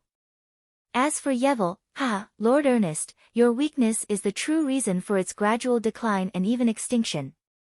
Right now, Mr. Cusius and Lionheart have already reached a consensus. The northern frontier will soon have a new master, and a new master who is a mage. As for the paladins that have always been a headache for mages, we have already found a way to deal with them. Thus, Lord Ernest, it is time for you to cast aside those old dogmas and let the Mage Council rise from the ashes. Rise from the ashes? I think you will only burn yourselves if you play with fire. Ernest's expression was cold. Your target this time should be the Duke of St. Hilda, right? Whether he dies under this forbidden technique or not, it will cause a huge uproar in the Radiance Empire. As for Yevel, he might not be able to survive such a monstrous wave as you expect. No, I must find Mr. Cusius and talk to him personally. As he spoke, Ernest walked towards Fallen Eagle City. However, after taking a few steps, Cusius blocked his path. Ernest narrowed his eyes and said in a low voice, "Cusius, you actually dare to stop me?" Cusius shook his head firmly and said, "My apologies, Lord Ernest. I promised Mr. Cusius that I would protect him for a day. During this day, no one is allowed to approach the ruins of Fallen Eagle City." Ernest suddenly laughed and said in a cold tone, "Cusius, do you really think that I am old?" Cusius raised his staff and replied, "No, I just think that it is time for you to give up your position." Ha ha ha. Ernest laughed loudly as if he had heard the funniest joke in the world. Give up my position? You want to be the chairman of the Parliament of Mages? Fine, let me see how much you've improved over the years. As he spoke, Ernest's eyes instantly turned silver white. Countless tiny lightning bolts slithered around his body like silver snakes. His expression became incomparably cold as he chanted some obscure elven language. Cusius also entered battle mode at the same time. His golden hair turned completely white in an instant, and there were even traces of frost on it. The temperature around him dropped by more than 10 degrees in an instant, and visible ice crystals began to condense in the air. The sky suddenly darkened, and the wind on the plain seemed to have stopped. At this moment, the surroundings of Cusius and Ernest had already become two distinct worlds. On one side was the bone-chilling cold, on the other was the dancing lightning bolts. On one side was the deathly stillness of winter, as if it wanted to freeze all life. On the other side was an endless frenzy, as if it wanted to destroy the world. Cusius, this is your last chance. Are you going to give up or not?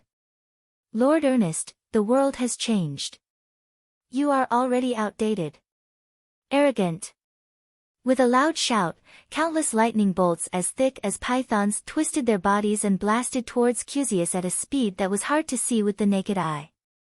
Asterisk ding ding ding, asterisk layers of sparkling and translucent ice shields shattered in an instant, turning into tiny crystals that fluttered in the air. Under the reflection of the sun, they reflected colorful rays. There was a kind of demonic beauty. These beautiful yet dangerous ice crystals condensed in the air and did not disperse. Following Cusius' hand gestures, they constantly changed their positions and gradually formed a mysterious array in the air. Asterisk roar. Asterisk the deathly still world of ice and snow suddenly went berserk. An extreme cold storm carried fine ice crystals like a tornado and rushed towards Ernest with an unstoppable momentum. Along the way, a thick ice crack was blown out of the ground. All the animals and plants on the ice crack were frozen in this ice crack in an instant. Asterisk rumble.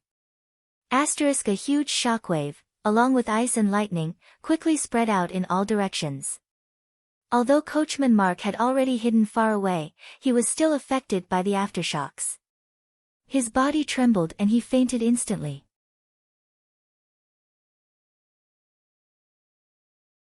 Chapter 224. As the sun set in the west, the Oman family's army began to set up camp. Bonfires were lit, dispelling the darkness that was gradually enveloping the land. As night fell, a convoy bearing the Tulip Merchant Guild's insignia slowly entered the camp.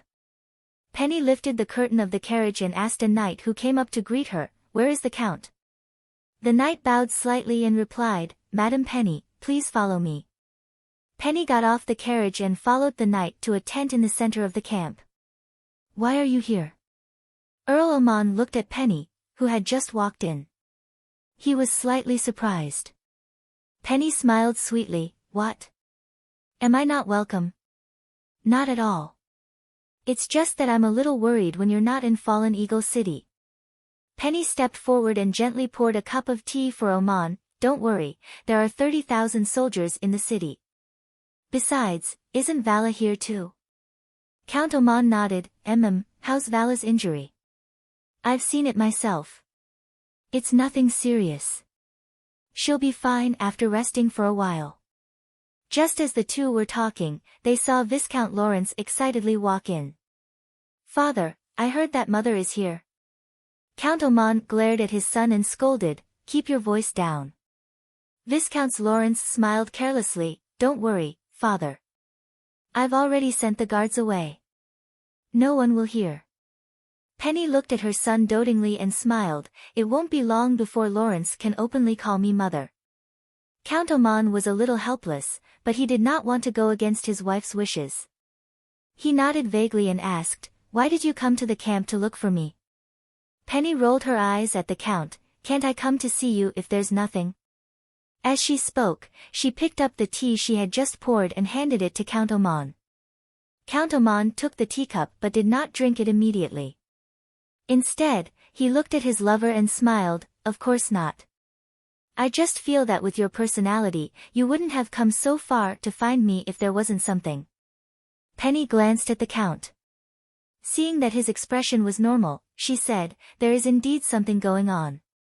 I just learned about the details of the peace agreement between Viscount Angli and the Troll Empire.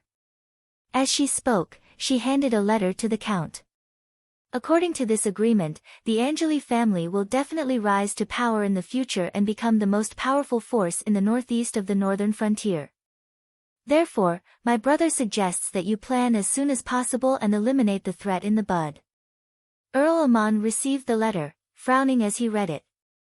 The more he read, the more shocked he became. How badly did the trolls lose? How could they sign such a peace agreement? Before he could fully digest this information, Penny opened her mouth again and said something even more explosive, Oh right, there's one more thing. The Duke of St. Hilda is dead. What? Who died? Earl Oman's eyes widened, and he looked at his lover in disbelief.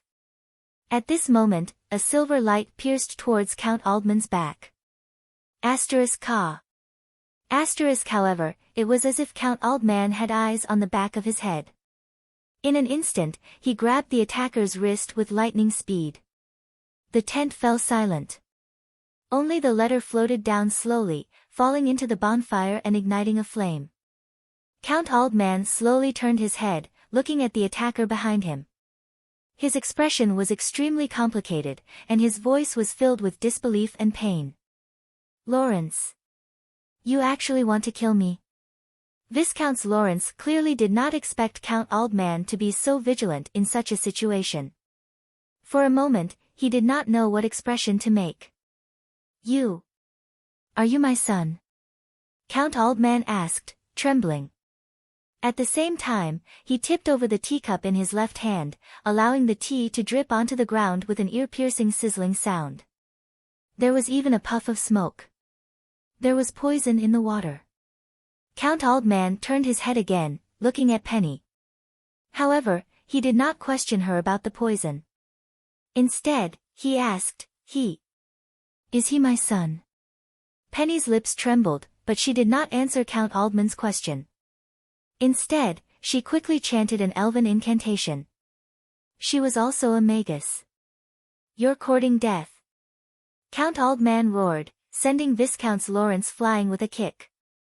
At the same time, he shot towards Penny and grabbed her by the throat, interrupting her incantation. Viscount Lawrence fell to the ground, spitting out a mouthful of blood. He struggled to get up and was about to charge again when he heard Penny squeeze out a word. Let's go. Mother. Viscount Lawrence's face was conflicted. Scram! Count Aldman turned his head and glared, roaring. Viscount Lawrence saw the terrifying look on the other party's face, and immediately scrambled out of the tent in fear. Is he my son? Count Aldman was still conflicted about this question, as if he would not give up until he got to the bottom of it. Penny patted Count Aldman's steel-like hand on her throat, indicating that she could not answer.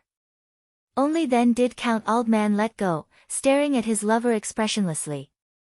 Penny panted a few times, and only after a long while did she regain her breath. Then, she did not panic, looking coldly at Count Aldman and slowly uttered a word.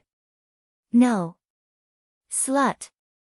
Count Aldman's expression twisted, his eyes looking as if he wanted to swallow the woman in front of him alive. He's your and your brother's bastard, isn't he? Isn't he? Penny did not reply, tacitly agreeing. Count Aldman once again grabbed Penny's throat, as if he really wanted to choke her to death. Penny stared fixedly at Count Aldman, not begging for mercy. Instead, her eyes revealed a fearless provocation. It was as if she was saying, "Why don't you try and choke me to death?" After a while, Count Aldman finally let go of his hands. The arrogance in Penny's eyes deepened. She rubbed her neck, which had turned red from being pinched, and said in a bewitching tone, "Talas Aldman, you should feel honored to be a partner of the St. Thean family. As long as you let me go, when my brother becomes the new lord of the northern frontier, you will be the greatest contributor." Count Aldman looked at Penny expressionlessly, and only after a while did he ask in a hoarse voice, "We've been husband and wife for 30 years, so you don't have any feelings for me at all?" Penny's eyes flashed with disdain. "All right, Count Aldman, when did you become so sentimental? Then why did you want to kill me this time? Could it be that your brother has already made up his mind to take Lawrence as his adopted son?" "Yes, that's one reason." "You don't object, do you?"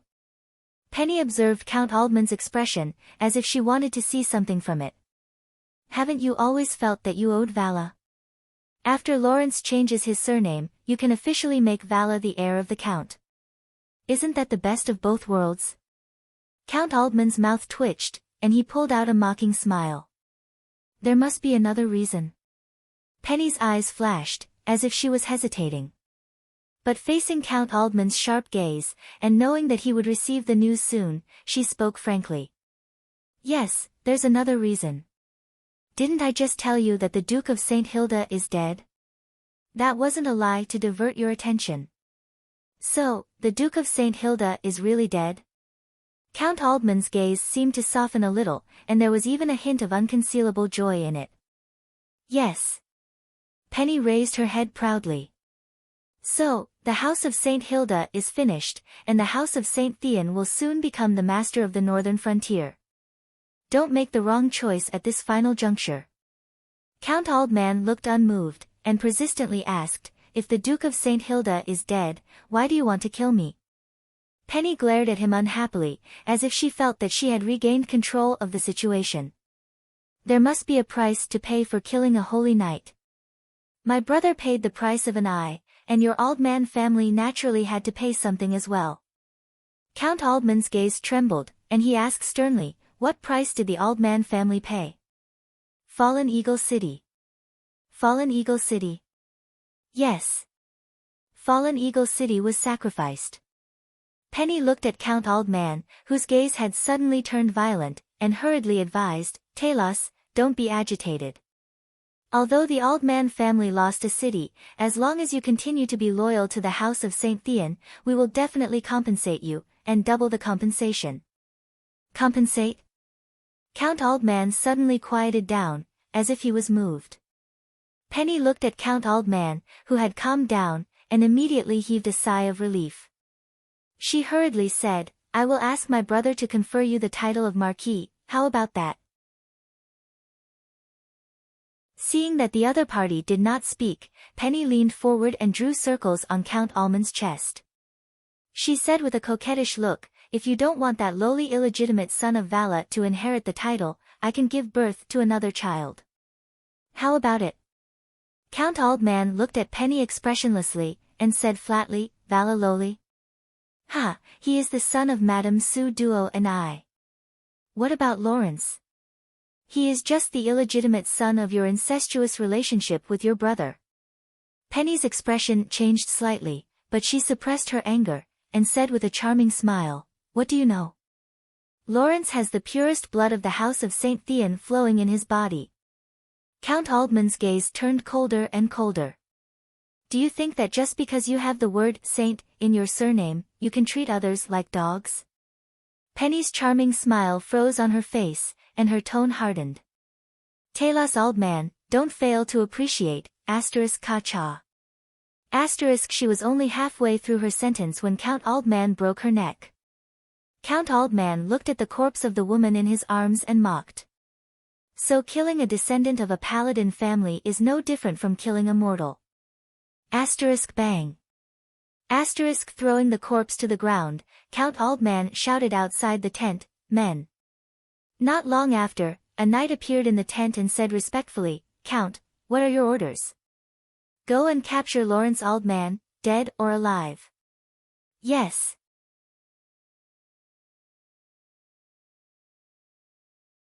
Chapter 225.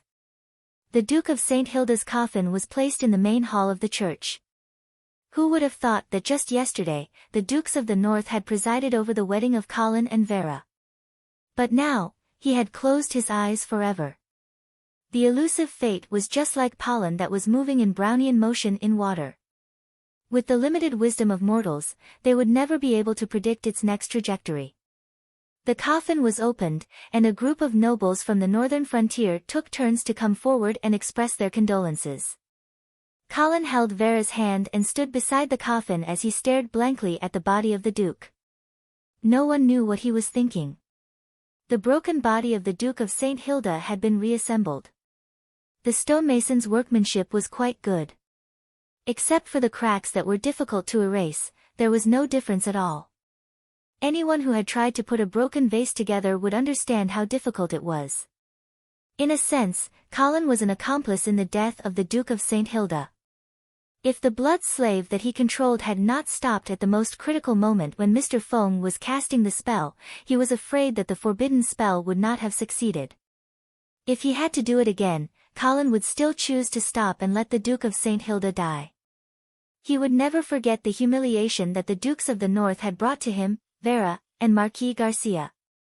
If he missed this opportunity, he really did not know how to deal with this person who stood at the top of the northern frontier in terms of strength and intelligence. Colin was afraid that from now on, he could only be at the mercy of the Dukes of the North, just like he had been at Vera's coming-of-age ceremony. Although the cold Dukes of the North seemed to be on Colin's side, his existence would only bring Colin endless pressure. As long as he was in the northern frontier, Colin could only live with his tail between his legs. Moreover, he had to constantly worry about whether or not he would become a pawn that the other party would casually sacrifice. Although Colin was now the Duke's son-in-law, the Duke was a ruthless character who would sell his own son. A son-in-law was nothing. This way, he would be able to avenge Vera and Marquis Garcia. As for whether this would cause the situation at the northern frontier to collapse, Colin wasn't too worried. Chaos was a staircase. Although Marquis Dawson's words didn't have good intentions, they were what Colin wanted. For someone as ambitious as Colin, a chaotic northern frontier might be more suitable for him. Therefore, it was better for the Duke to die.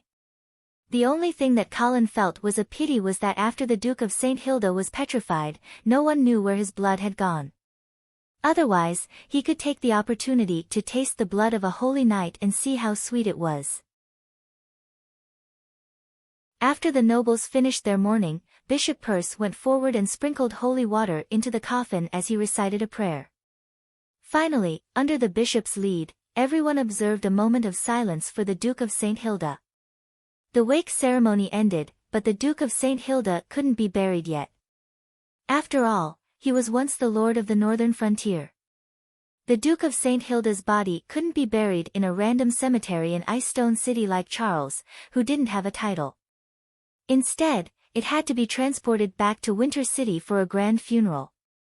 When the time came, the Empire's royal family would send people to participate. At the same time, the new dukes of the north would be decided. Colin, I will stay to keep watch. You can go back.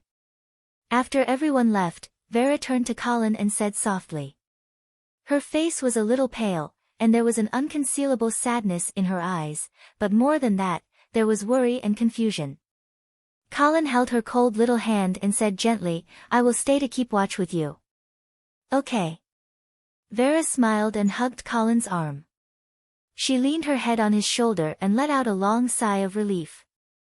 After Bishop Peirce closed the door of the hall, only Colin and Vera were left in the hall. The cold moonlight shone through the glass on the marble floor, and it blended with the brilliance of the magic crystal chandelier, forming a strange pattern.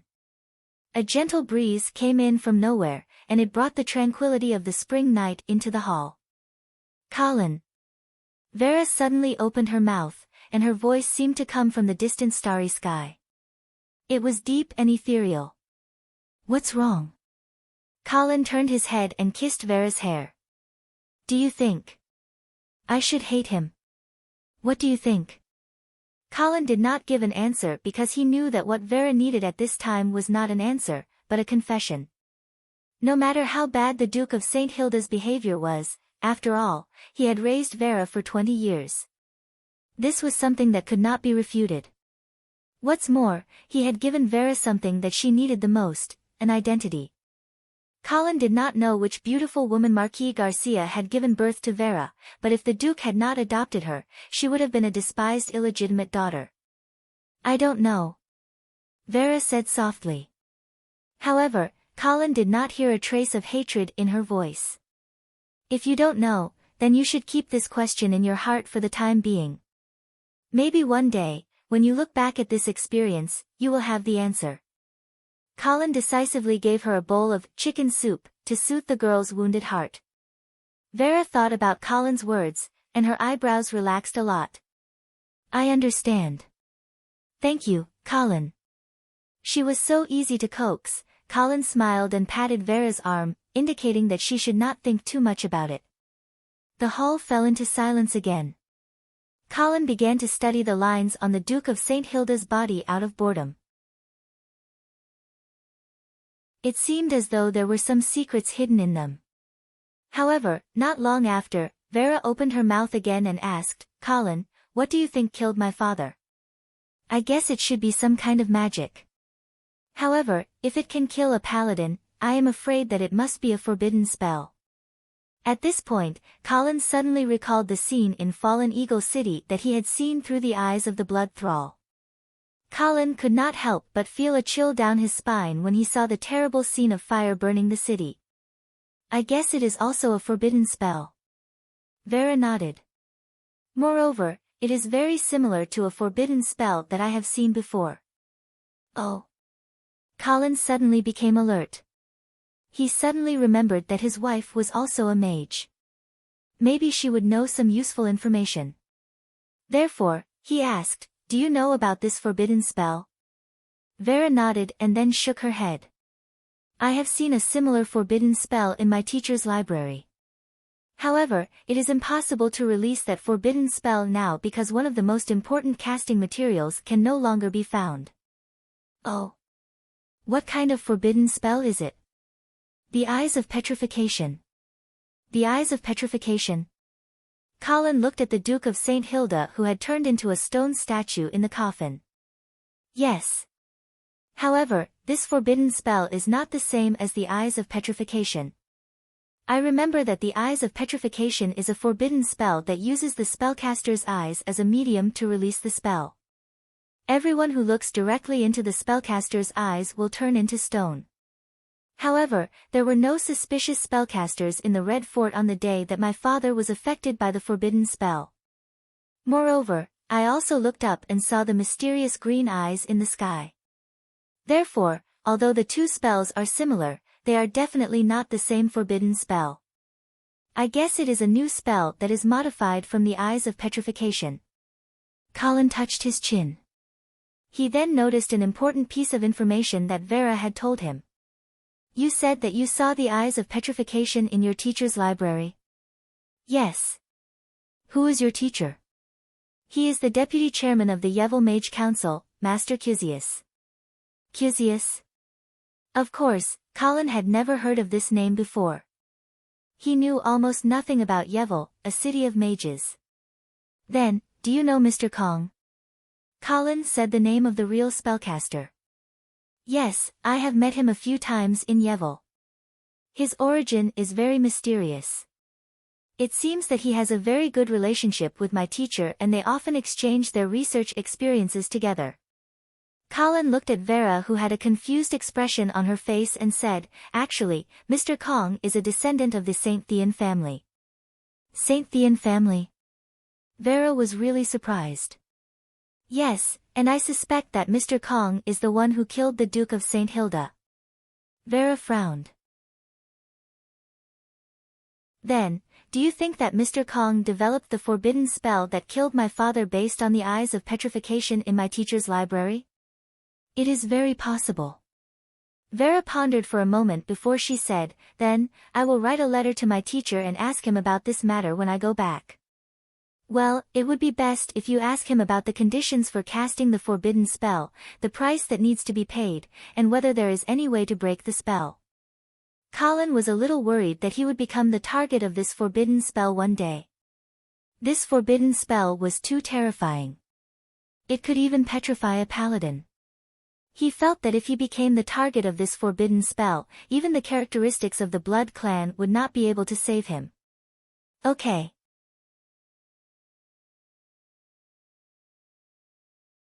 Chapter 226. The first rays of the morning sun appeared above Ice Stone City earlier than usual, shrouding the city that had just experienced great joy and great sorrow. Perhaps the sun also knew that today was a special day and wanted to let the two of them who had not slept the entire night finish their vigil earlier. The golden sunlight shone on the dome of the church, dyeing it with a layer of gorgeous halo. The side door of the church opened and Colin walked out holding Vera's hand. Colin did not sleep the entire night, but Vera was so sleepy that she could not even open her eyes. In the crisp sound of horse hooves, Night Leg had personally driven the carriage in front of Colin. However, Colin did not get into the carriage immediately. This was because he had already seen another figure standing outside the church. It was Scholar Dawn. Obviously, Scholar Dawn did not wake up so early to pray for the Duke of St. Hilda. Instead, he was waiting for Colin. You can go back and rest first, Colin said as he walked Vera to the carriage. He then walked towards Scholar Dawn. Good morning, Sir Viscounts. Good morning, Scholar Dawn. Colin had been standing for the entire night and he was a little tired now. He turned around and walked into the church and sat down on the wooden chair at the back. Scholar Dawn also followed him into the church and stood behind Colin. Colin did not invite Scholar Dawn to sit down. Instead, he leaned against the back of the chair and closed his eyes. He then asked casually, Scholar Dawn, why are you looking for me in such a hurry? Sir Viscounts, I want to remind you that the Angeli family is in danger. Colin did not even open his eyes when he heard Scholar Dawn's words. He was still in a lazy posture. Colin had seen Scholar Dawn's tricks many times in the Romance of the Three Kingdoms in his previous life.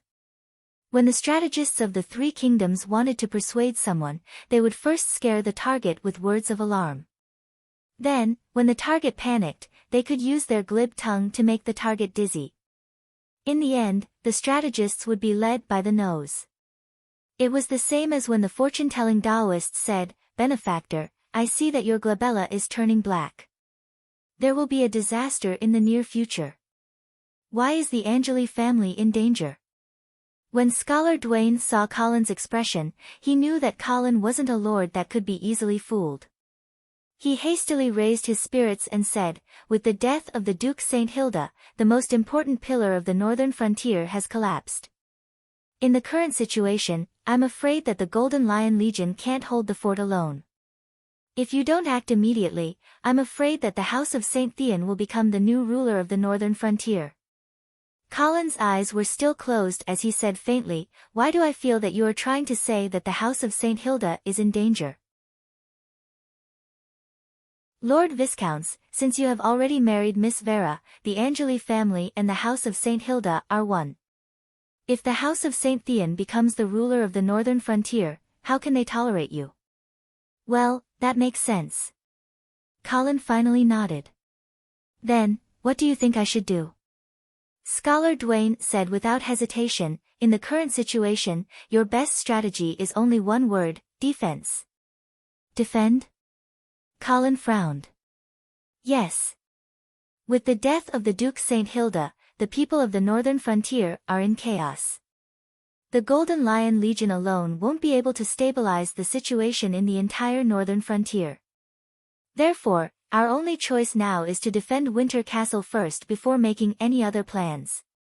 Therefore, the Golden Lion Legion must retreat. I am not qualified to order the Golden Lion Legion to retreat to Winter Castle. But Miss Vera is qualified to do so. Are you sure? Vera is not the Marquis of the Eastern region. Isn't there still a Joyce in front of her?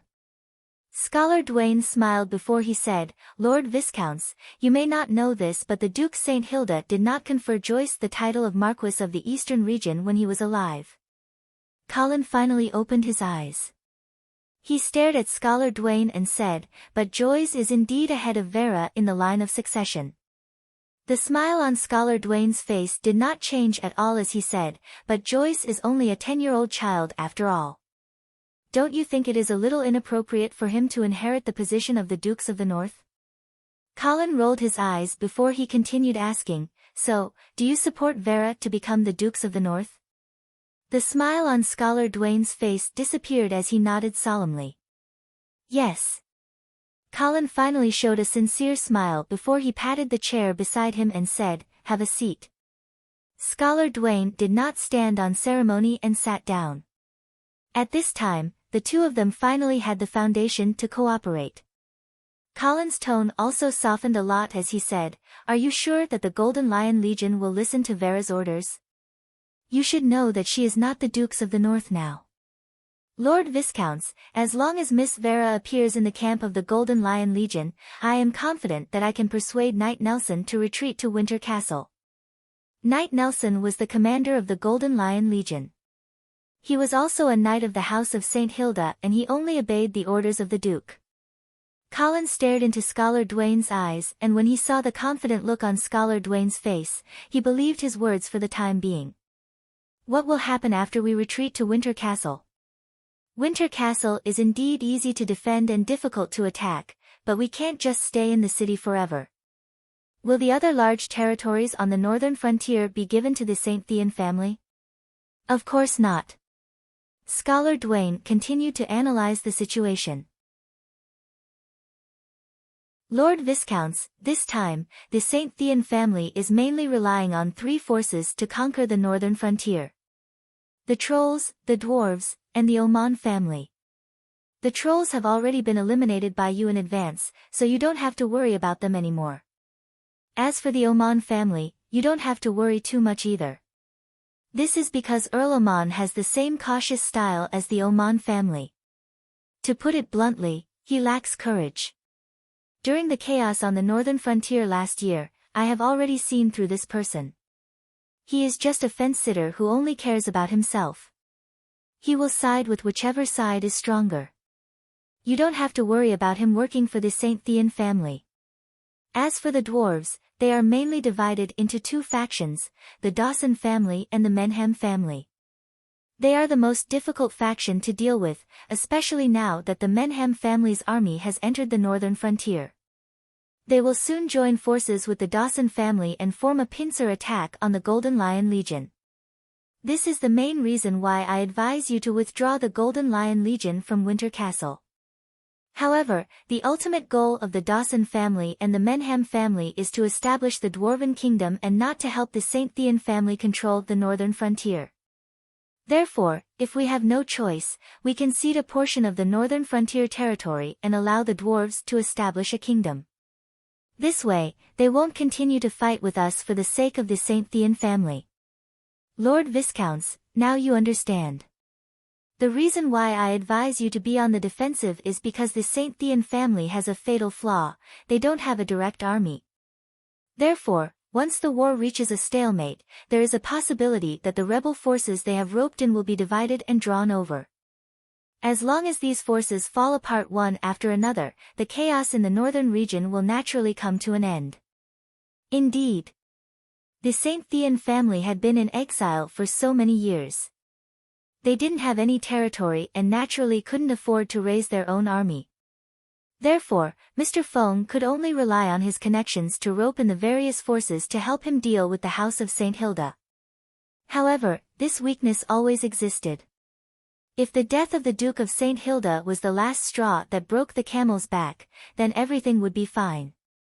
However, if the northern frontier didn't completely lose the ability to resist, then when the situation was in a stalemate, the St. Thean family's biggest weakness would become a fatal flaw. Therefore, the most important thing for the northern frontier was to stabilize the situation. Listening to Scholar Dwayne's detailed analysis, Colin didn't show it on the surface, but in his heart, he sighed. The talents of the White Tower Academy were indeed capable. It was no wonder that he could become the Duke of St. Hilda's most relied-on think tank. At this time, Colin found Scholar Dwayne more and more pleasing to the eye, especially since the other party also supported Vera to become the Dukes of the North. This made Colin and Scholar Dwayne have a common language. Colin also realized that if he could subdue Scholar Dwayne, then it would be a great help for him to take over the legacy left behind by the Duke of St. Hilda. Therefore, Colin stood up and invited, "Scholar Dwayne, are you hungry? Why don't you come back to the castle with me for breakfast?" Scholar Dwayne also showed a bright smile, stood up, and bowed. "It's an honor."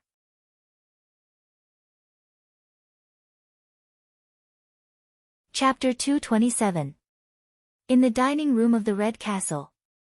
Colin was sitting at the main seat on the long table made of red paulownia wood while Scholar Dwayne was sitting beside him. The half-elf maid, Kathy, quickly served up a sumptuous breakfast. There was lemon-roasted chicken, bacon-fried eggs, oatmeal, buttered bread, and of course, Colin's exclusive deer blood wine. As for Scholar Dwayne, he drank milk. After staying up all night, Colin's appetite was very good at this time. It did not take long for him to stuff all the food in front of him into his stomach. Scholar Dwayne's eating posture was very elegant and it was obvious that he had undergone special training. However, his eating speed was not slow either. He finished his meal almost at the same time as Colin. After wiping his mouth, Colin asked Kathy to pour 2 cups of coffee. He then asked with a smile, "Scholar Dwayne, I have always had a question. Why are you willing to support Vera to become the Dukes of the North? Don't use the excuse that Joyce is too young to fool me." Indeed, a young monarch was a good opportunity for every powerful official to show off their skills. Scholar Dwayne took a sip of coffee before he said, "Sir Viscounts, the reason why I chose to support Miss Vera is because of you." "Me?" Colin was obviously stunned. "Yes." Scholar Dwayne looked straight into Colin's eyes with a calm expression on his face. "It is because I think that only you can turn the tide and quell the rebellion in the northern frontier." Scholar Dwayne could obviously see that Colin was undoubtedly the leader in the relationship between Colin and Vera. Therefore, once Vera became the Dukes of the North, the one who would truly control the northern frontier would be Colin.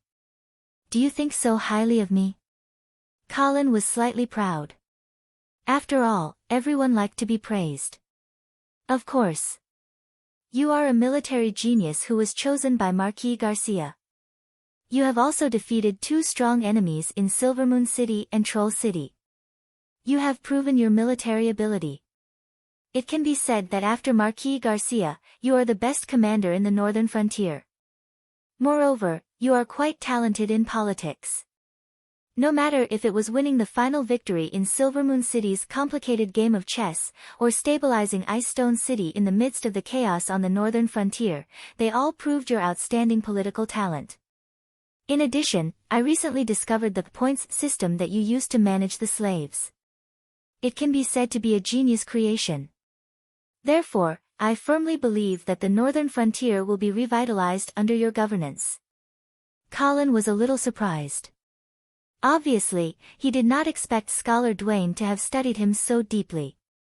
Moreover, Scholar Duane could tell at a glance that the point system he had created was the key to motivating the slaves. However, he did not want to appear too complacent. He quickly picked up the coffee and took a sip, then smiled reservedly and said, "I didn't expect Scholar Duane to pay so much attention to me and have so much confidence in me. However, not everyone supports me like you do, and not everyone wants to see Vera become the ruler of the northern frontier." Scholar Duane instantly understood what Colin meant and immediately replied, "Lord Viscounts, it is actually not difficult to let Miss Vera inherit the title of Duke." Colin's eyes lit up. He did not care about being reserved anymore and quickly asked, "How?" Scholar Duane smiled confidently, cleared his throat, and analyzed the situation. "Lord Viscounts, the ownership of the Dukes of the North mainly depends on three forces. First, of course, is the House of St. Hilda. To be more precise, it is the will of the previous Duke. However, the Duke has died suddenly and did not leave behind any will, let alone a clear successor. Therefore, there is no need to think too much about this aspect." Colin nodded in agreement. In fact, he was a little puzzled as to why the Duke of St. Hilda did not give the title of Marquis of the Eastern Frontier to his third son, Joyce, to determine his right of inheritance. However, since this matter was beneficial to Vera, Colin did not want to be entangled with the Duke of St. Hilda's real thoughts anymore. "The second force," Scholar Duane continued, "is the royal family of the Empire of Light. The Dukes of the North need to be conferred by the Emperor. Therefore, Vera must be recognized by Emperor Reinhardt. The third force is the Senate of the Empire. Although the Senate is full of old men who play with their birds and dogs all day long, they do not seem to care about anything. However, they also have the right to speak about the ownership of the Dukes of the North. If they unanimously oppose Vera, then even Emperor Reinhardt will not be able to ignore their influence." Colin's expression was a little dignified. He suddenly realized that he did not have any understanding of the above forces, let alone influence their decision. However, Scholar Duane's explanation had given him a direction, and he believed that there must be some ways to deal with it. After thinking for a moment, Colin asked seriously, "So, how can we make Emperor Reinhardt and the Senate agree that Vera should inherit the title of Dukes of the North?" Scholar Duane still had the same unhurried expression on his face as he said, "Let's talk about the Senate first. The Senate of the Empire is composed of 117 noble members. Although they do not have a title, they are very senior and have a wide range of connections. They have great influence in the upper class of the Empire. To be honest, I do not know what their attitude towards Vera is, and it is difficult to figure it out in a short period of time. However, it is difficult to make them like the same person at the same time, but it is easy to make them hate the same person at the same time." "Oh. What do you mean?" "Lord Viscounts, do you know Baron Heidegger?" "Of course, I know him. After all, he is the Prime Minister of the Empire," Colin said lightly. In fact, he felt a little guilty. After all, this was all he knew about Baron Heidegger. Scholar Duane did not know if he could see Colin's embarrassment, so he continued to explain in detail. Baron Heidegger was born in a civilian family. He was lucky enough to have the opportunity to study at the White Tower Academy. After graduation, he has been serving the San Lorenzo family. Although he was born in a humble family, Baron Heidegger was very talented. It only took him 13 years to become the Prime Minister of the Empire from a civilian. He has been in this position for more than 40 years. It can be said that he is the most irreplaceable old minister in the Empire. When Emperor Reinhardt first ascended the throne, he tried to give Baron Heidegger a title to show his favor and to win him over. However, this decision was strongly opposed by the Senate. The reason was very simple. Although Heidegger was the Prime Minister of the Empire, he was still a civilian. According to the aristocratic law, he could not be given a title directly. The Senate hoped that Emperor Reinhardt would choose a noble's daughter to marry Heidegger. They also promised that their descendants could receive a title. However, the Prime Minister would be nearly 70 years old at that time. Even if he married a noble, how could he have children? Moreover, Heidegger had never married in his life. It was said that he was not fond of women. At this point, Scholar Duane's expression was a little strange. Seeing this, Colin's imagination immediately ran wild about the Prime Minister's sexual orientation. In short, the Emperor and the Senate fell out over the matter of Heidegger being given a title. In the end, after a fierce struggle and a series of concessions, the Senate reluctantly agreed. However, the Emperor also made a great compromise. The Prime Minister only received the lowest title of Baron. Moreover, this title was lifelong and could not be inherited. It was also a title without any territory. Although there were various restrictions, Heidegger was still the first civilian to be given a title. This was a great honor for him. Unfortunately, the resistance shown by the Senate during this process and the various restrictions placed on the title of Baron angered the arrogant Heidegger. He even publicly declared that, "I would rather be a free civilian than a noble with my hands and feet tied." Although Heidegger finally accepted the title under the emperor's persuasion, he had already formed a grudge with the Senate. After that, the Prime Minister took advantage of his position to pass several bills that limited the power of the Senate. This also deepened the hatred between the two sides. Therefore, if you want the Senate to support Miss Vera, then you do not need to figure out the attitude of hundreds of members of the Senate. You only need to ask Baron Heidegger to support Mr. Joyce. As long as Baron Heidegger supports Mr. Joyce, the Senate will definitely oppose it.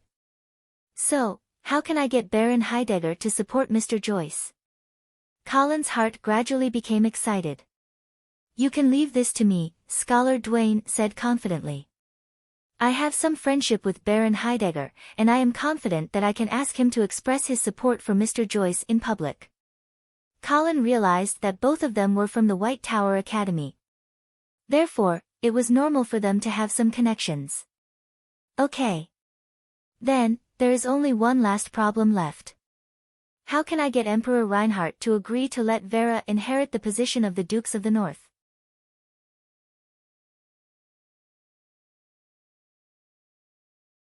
Chapter 228. Tap, tap, tap, Kathy tiptoed into the dining room and refilled the glasses of the two people who were talking. Then, she tiptoed away.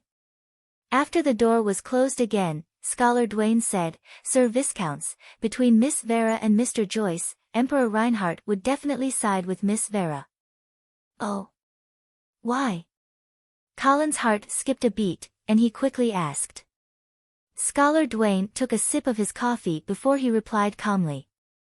"Sir Viscounts, do you know why the San Lorenzo family allowed the St. Thean family to usurp the northern frontier this time? They even secretly ordered the Menhem family to send troops to attack the Golden Lion Legion.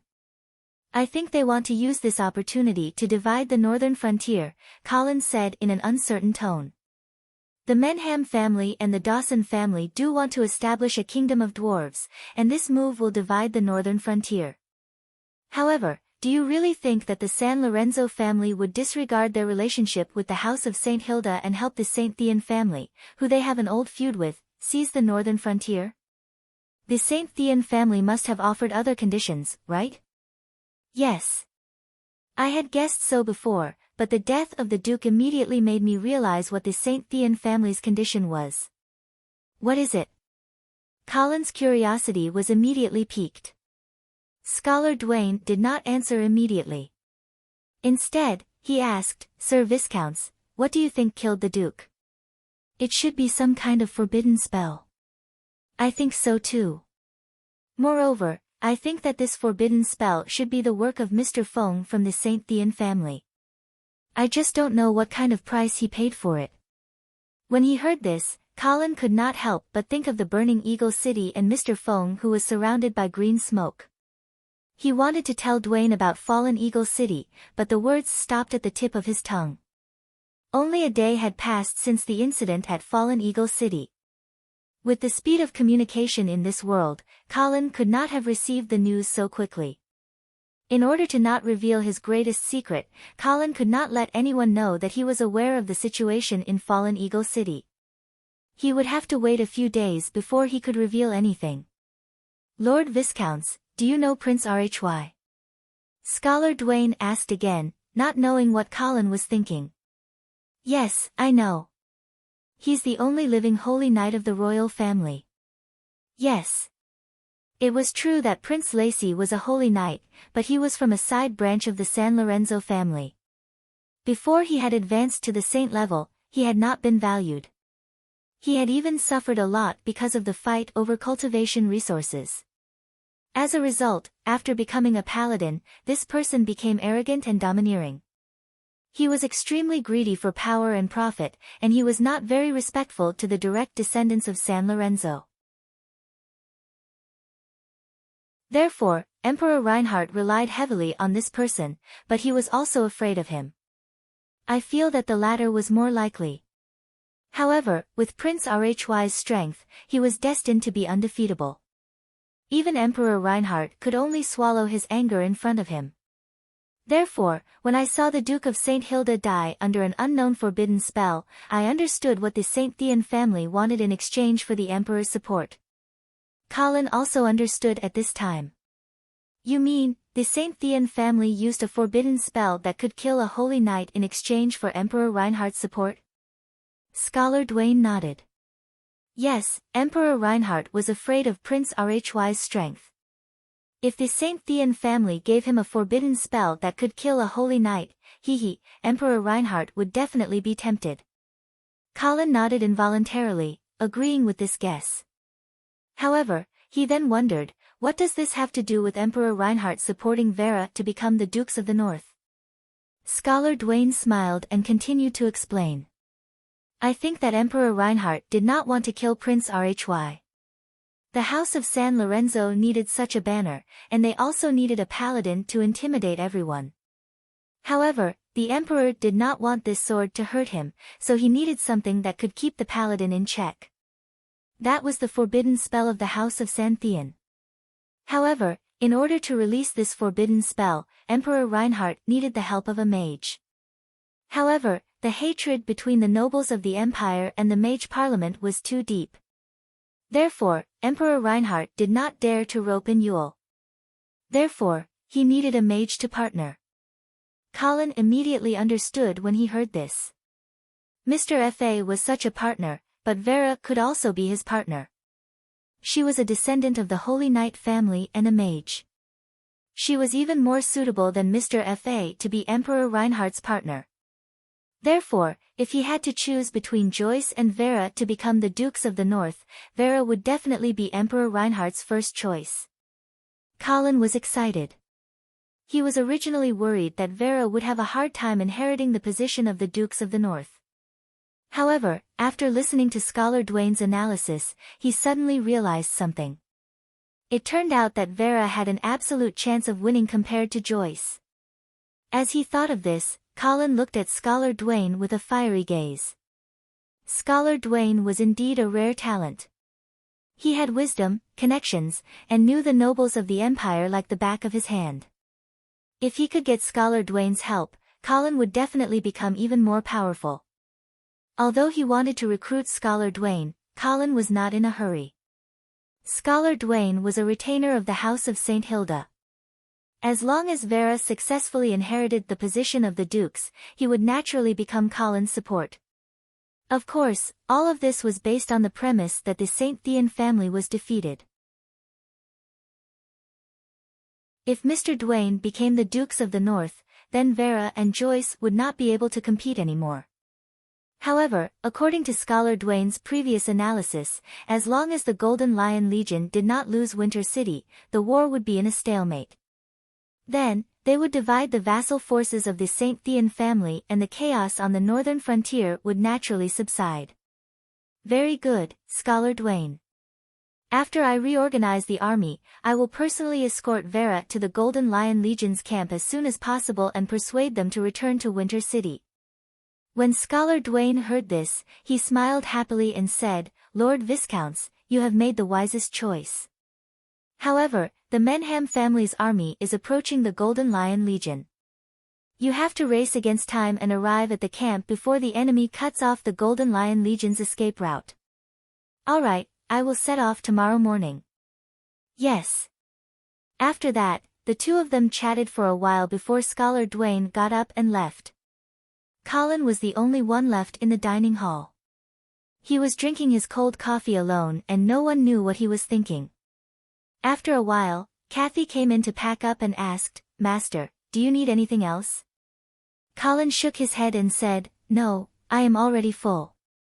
Ask Eamon to come and see me." Yes. Not long after, the butler Eamon hurried into the dining hall. "Master, are you looking for me?" "Yes. I remember that Scholar Dwayne is not a commoner, right? What is his surname?" "Master, Scholar Dwayne's full name is Dwayne White." "White?" Colin was confused again. Is this a family from the northern frontier? Fortunately, Eamon had some understanding of this family and quickly explained, "Master, the White family is a vassal of the imperial family. Their title is Viscounts and their territory is in the Flaming Flame territory. However, Scholar Dwayne is not the eldest son of the family and has not inherited the title." A vassal of the imperial family? Colin's eyes flashed. He was greatly surprised. A scholar from a vassal of the imperial family was regarded as a trusted retainer by the Duke of St. Hilda. There must be a reason for this. After a while, he spoke again and ordered, "Send someone to investigate this White family. I need more detailed information." "Yes, Master. Also, inform Knight Roger to gather 1,000 black cavalry soldiers. They will set off with me tomorrow morning." "Yes."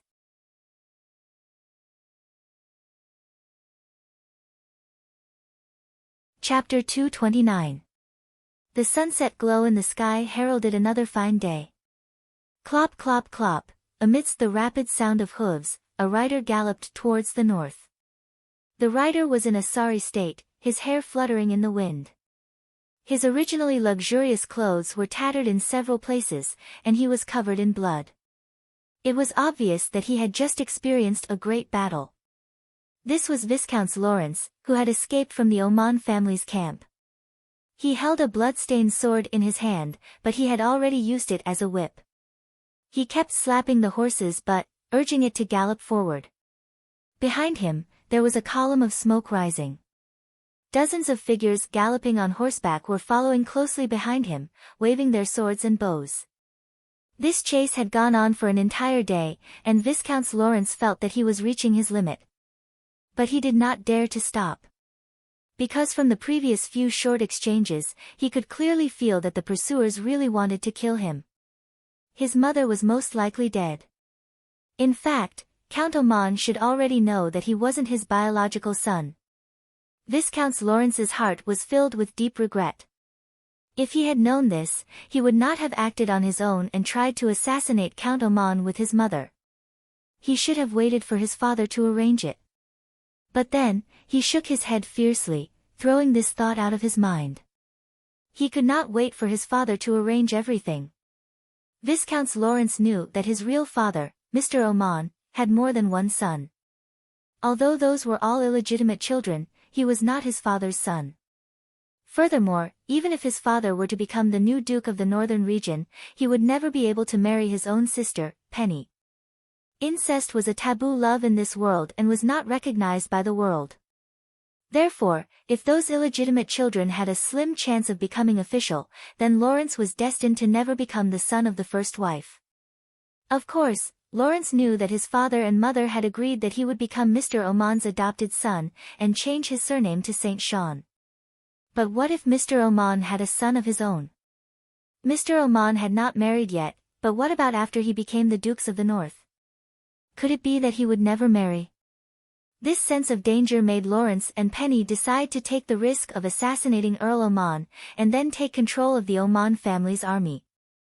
In this way, with an army in his hands, he would have a bargaining chip. Thus, the mother and son gained some confidence. But who would have thought, I screwed up. All sorts of complicated emotions churned in Lawrence's heart. He was so distracted that he didn't notice that the warhorse beneath him was about to die. White foam was already coming out of the horse's mouth. It was obvious that it could collapse at any time. In the blink of an eye, another 6 to 7 miles had passed. Viscount Lawrence's warhorse was already sweating profusely. Traces of blood seeped out of the white foam at the corners of its mouth. Sure enough, in the next second, the warhorse staggered and rolled on the ground. The crisp sound of bones breaking was particularly ear-piercing. Viscount Lawrence was immediately flung away, his heart filled with shock.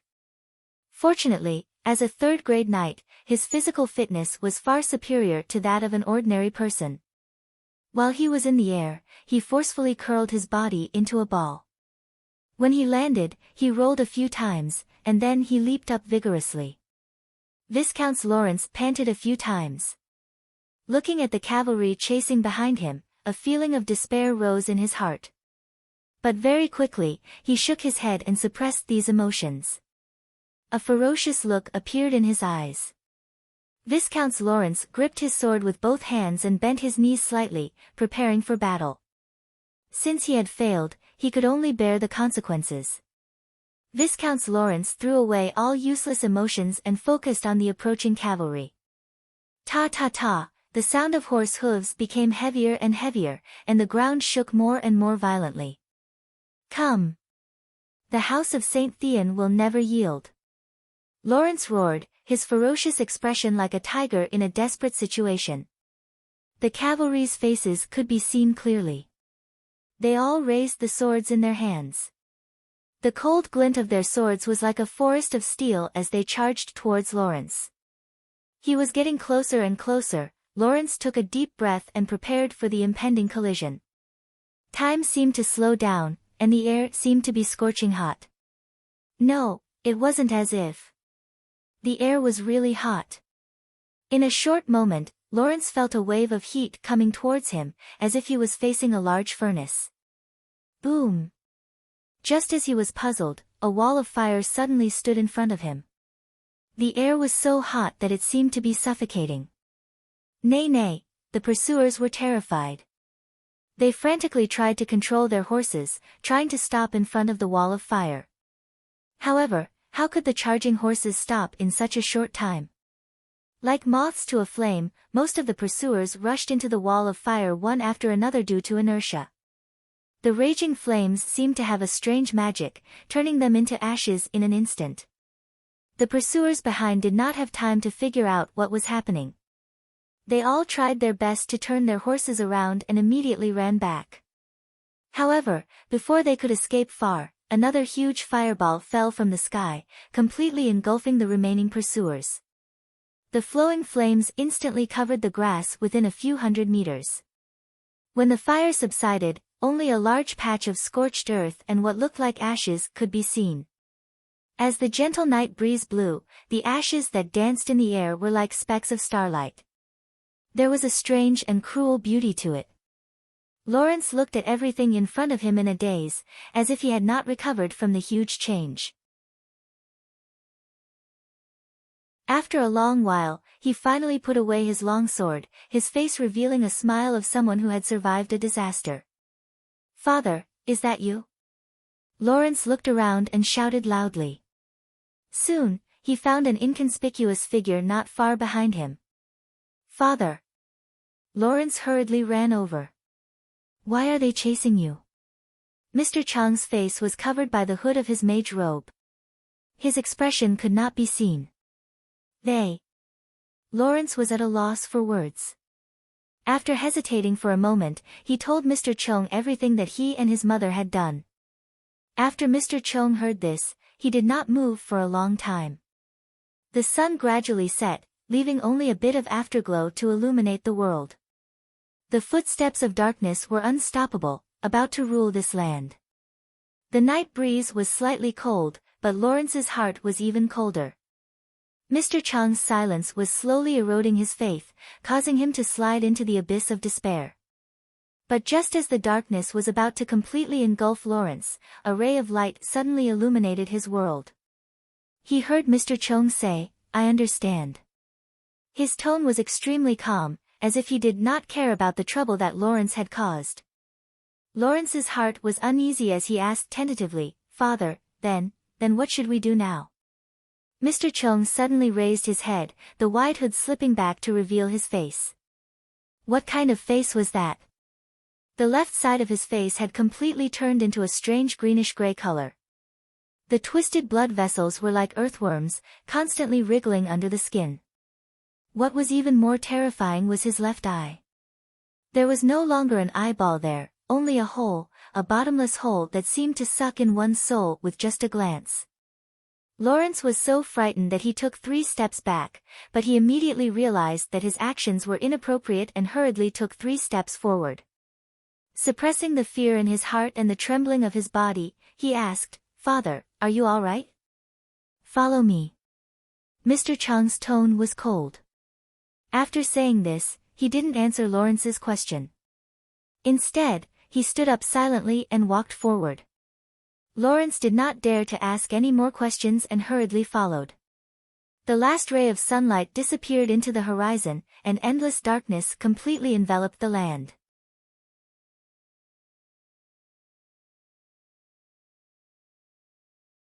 Chapter 230. The warm morning light shone through the treetops, leaving behind mottled shadows on the grass. Lawrence woke up amidst the crisp chirping of birds. After getting up from the ground, he immediately looked around. Only when he saw the thin figure shrouded in mage robes not far away did he relax. Lawrence walked over and said softly, "Good morning, Father." Mr. Chung did not turn around, only focusing on writing something down. Lawrence felt a little awkward, but he did not dare to disturb him too much. He quietly retreated, preparing to find some prey for breakfast. In the morning, the air in the forest was especially fresh, and there was still a bit of dew on the leaves. Lawrence found the tracks left behind by a few wild hares and immediately chased after them. But before he could go far, he saw a flock of startled birds flapping their wings as they flew out of the forest. Someone was coming. Lawrence immediately broke into a run. When he saw Mr. Chang's figure again, he immediately shouted, "Father! Someone's coming. I'm afraid it's the Oman family's pursuing troops." Mr. Chung did not seem to hear the shouts behind him, continuing to write and draw on the parchment scroll. Lawrence ran to Mr. Chung and reminded him again, but Mr. Chung still did not move. This time, Lawrence was at a loss. Just as he did not know what to do, the surrounding bushes rustled, and soon, a group of fully armed soldiers surrounded them. Lawrence held his sword with both hands, nervously looking around. Mr. Chung was still engrossed in writing, as if the outside world had nothing to do with him. The surrounding soldiers got into formation, but did not move forward. Just as Lawrence was puzzled, he saw a knight step out from the crowd. He dismounted and took off his helmet, revealing an expressionless face. It was Count Oman. Lawrence's heart skipped a beat, and he cursed inwardly. Count Oman's appearance meant that the army was nearby. This also meant that they would not be able to escape. Even if Mr. Chung was a powerful 6th-level mage, he would not be able to escape the encirclement of tens of thousands of soldiers. Under Lawrence's despairing gaze, Count Oman slowly walked towards them alone. Mr. Chung finally finished writing. He unhurriedly put away the parchment scroll and stood up. Coincidentally, Count Oman also walked up to them. Lawrence's sword-wielding hands couldn't help but tremble. He wanted to greet him, but he didn't know how to address Count Oman. Earl Oman did not even look at his former son. Instead, he said to Mr. Burr, "Is this how the House of St. Thean treats their allies?" Mr. Chung pointed at his left eye and said expressionlessly, "How can you not pay a price for killing a paladin? Eagle Fall City is your price, and I have also paid mine." Count Oman let out a cold laugh, saying disdainfully, "A left eye and a city. Mr. Khan, do you think such a price is fair?"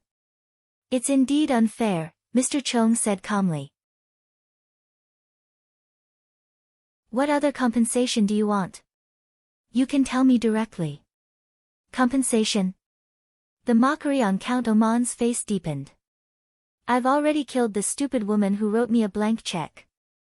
Don't forget, you're still not the lord of the northern frontier, so don't think of compensating me with something you don't have. Mr. Khan's eyes flashed when he heard the words, stupid woman. He seemed to understand what had happened to his sister Penny, but he didn't say anything.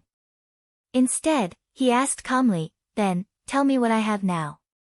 What do you want? Count Oman's eyes were filled with brutality. He growled, I want you to pay with your life for the 300,000 citizens of Eagle Fall City. Are you willing? Mr. Khan shook his head calmly. If you kill me now, it won't help the Oman family at all. Instead, you'll be cutting off your last hope. Count Oman didn't refute this time. He obviously agreed with Mr. Khan's point of view. He needed Mr. Khan alive. But the anger in Count Oman's eyes burned even brighter, as if it was about to burst out.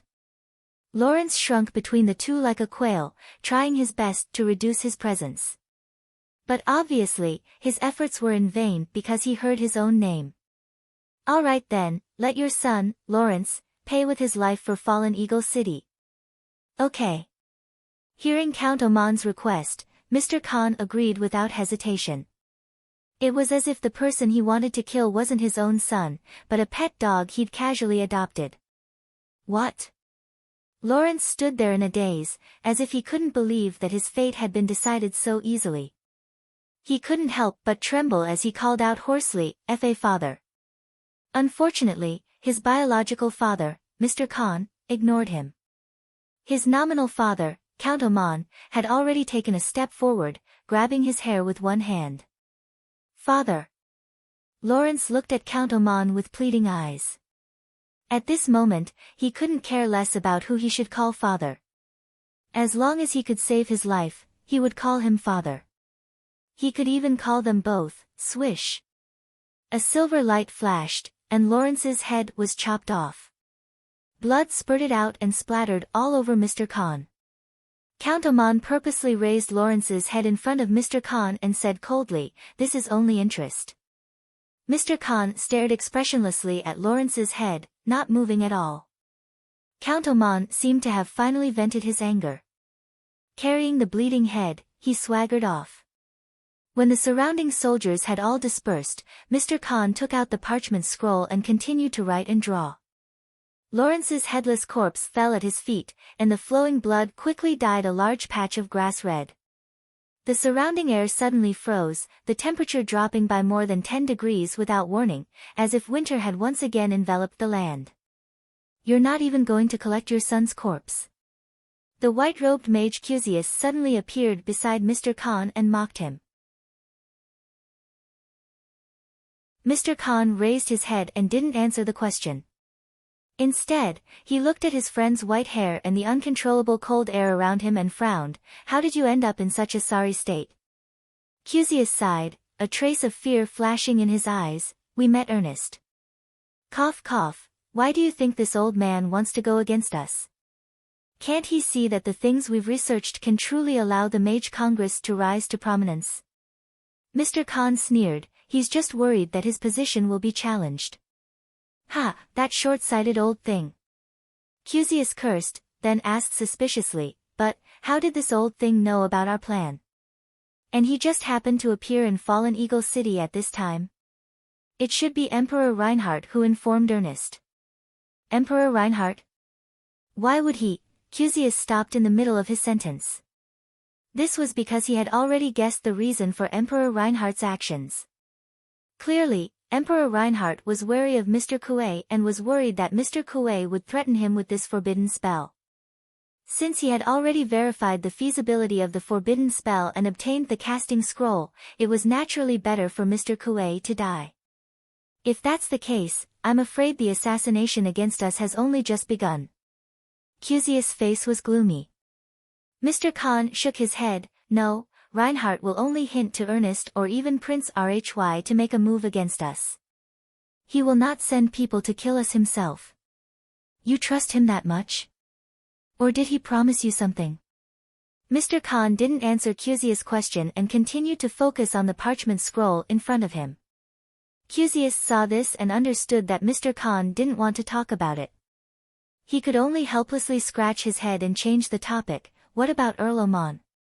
Are you going to let him humiliate you like this? Mr. Khan's hand that was holding the brush paused for a moment before he said softly, 2 heads of the descendants of the St. Thean family is enough for him to gain the trust of the house of St. Hilda. Cusius thought for a moment and seemed to understand Mr. Khan's meaning.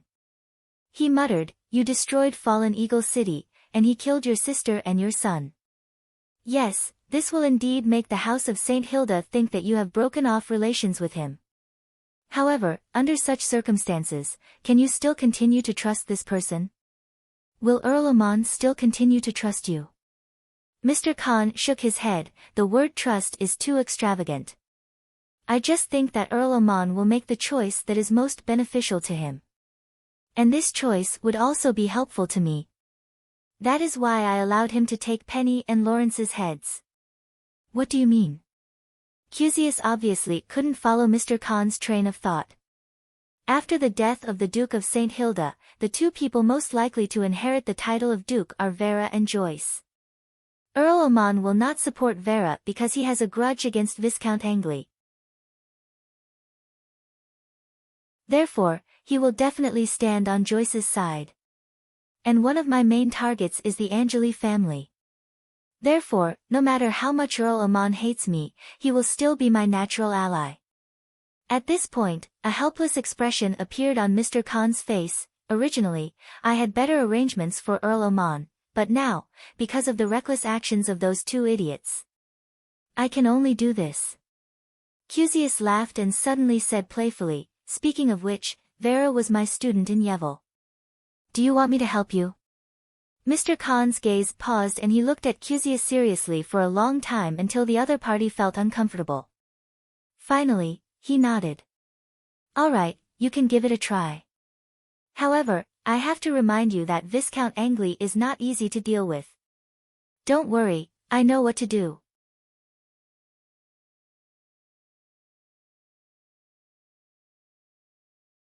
Chapter 231. May in the northern frontier was the season of the year when the rain was the heaviest. It was obviously noon, but the sky was already covered with dark clouds and there was no sunlight at all. The surrounding environment was as dark as the night and even the most inexperienced traveler knew that a storm was coming. Colin looked at the dark clouds above his head and ordered Knight Roger, who was beside him, the rain is not going to be light. Ask the soldiers to set up camp here. We will continue to move forward after lunch. Yes, Sir Viscounts. As soon as Knight Roger left, Colin felt a slight chill on his forehead. The rain had already arrived. Colin dismounted from his horse and walked towards the carriage next to him. As soon as he climbed up the wooden stairs, the door of the car was opened. A beautiful face that was both angry and happy at the same time poked out and welcomed Colin into the car. As soon as the door was closed, Vera stretched out her white and round arms and hooked Colin's neck. She gave him a lingering kiss and then carefully helped Colin take off his cloak and armor. She then squatted down and helped him take off his leather boots. Enjoying the gentleness of his newly married wife, Colin smiled and said, "The storm is coming. I am afraid that we will have to wait here for a while before we leave." "Well, okay." Vera nodded obediently. She suddenly thought of something and her ears suddenly turned red. It was raining heavily outside the carriage, but it was warm and peaceful inside the carriage. Vera was only wearing a knee-length sleeveless silk nightgown. Her smooth and straight legs were exposed under the nightgown and she was not wearing any shoes on her feet. She was stepping on the white cashmere carpet. Her golden hair was casually draped over her shoulders, revealing her white and slender neck. Because she was squatting down, her round buttocks were full and attractive. Vera blushed and raised her head as if she could feel Colin's burning gaze. She stretched out her hand and swept her hair to the side so that her chest could be seen clearly. Colin immediately reached out and held his wife's slender waist before he carried her to the soft bed at the back of the carriage. The wind was whistling and the carriage was shaking slightly. Raindrops the size of beans hit the car window, covering the sound of ecstasy in the car. After a storm, the sky gradually cleared up. Colin pulled back a corner of the curtain and looked outside. Vera rested her delicate chin on Colin's shoulder and said in an extremely languid tone, "Don't worry, I'm not going to do anything." "Colin, are we leaving?" "Yes, we need to get to the Golden Lion Legion's encampment as soon as possible." "With you by my side, how can it be hard for me?" Vera smiled before she kissed him again. After being intimate for a while, Colin walked out of the carriage. Knight Roger, who was standing guard not far away, immediately walked over and reported, "Sir Viscounts, the messenger of the Morrison family has found us. Would you like to meet him?" "Morrison family? All right, bring him here." The lords of this world had strict rules when they went out. This was not only to show their status, but also to avoid unnecessary misunderstandings. If they wanted to pass through the territories of other lords, they would need to send a messenger in advance to inform the local lord of their identity, the number of people accompanying them, the destination, and other information. After the local lord received the message, he could make preparations to receive the distinguished guest in advance. However, Colin's trip was obviously not going to follow this procedure.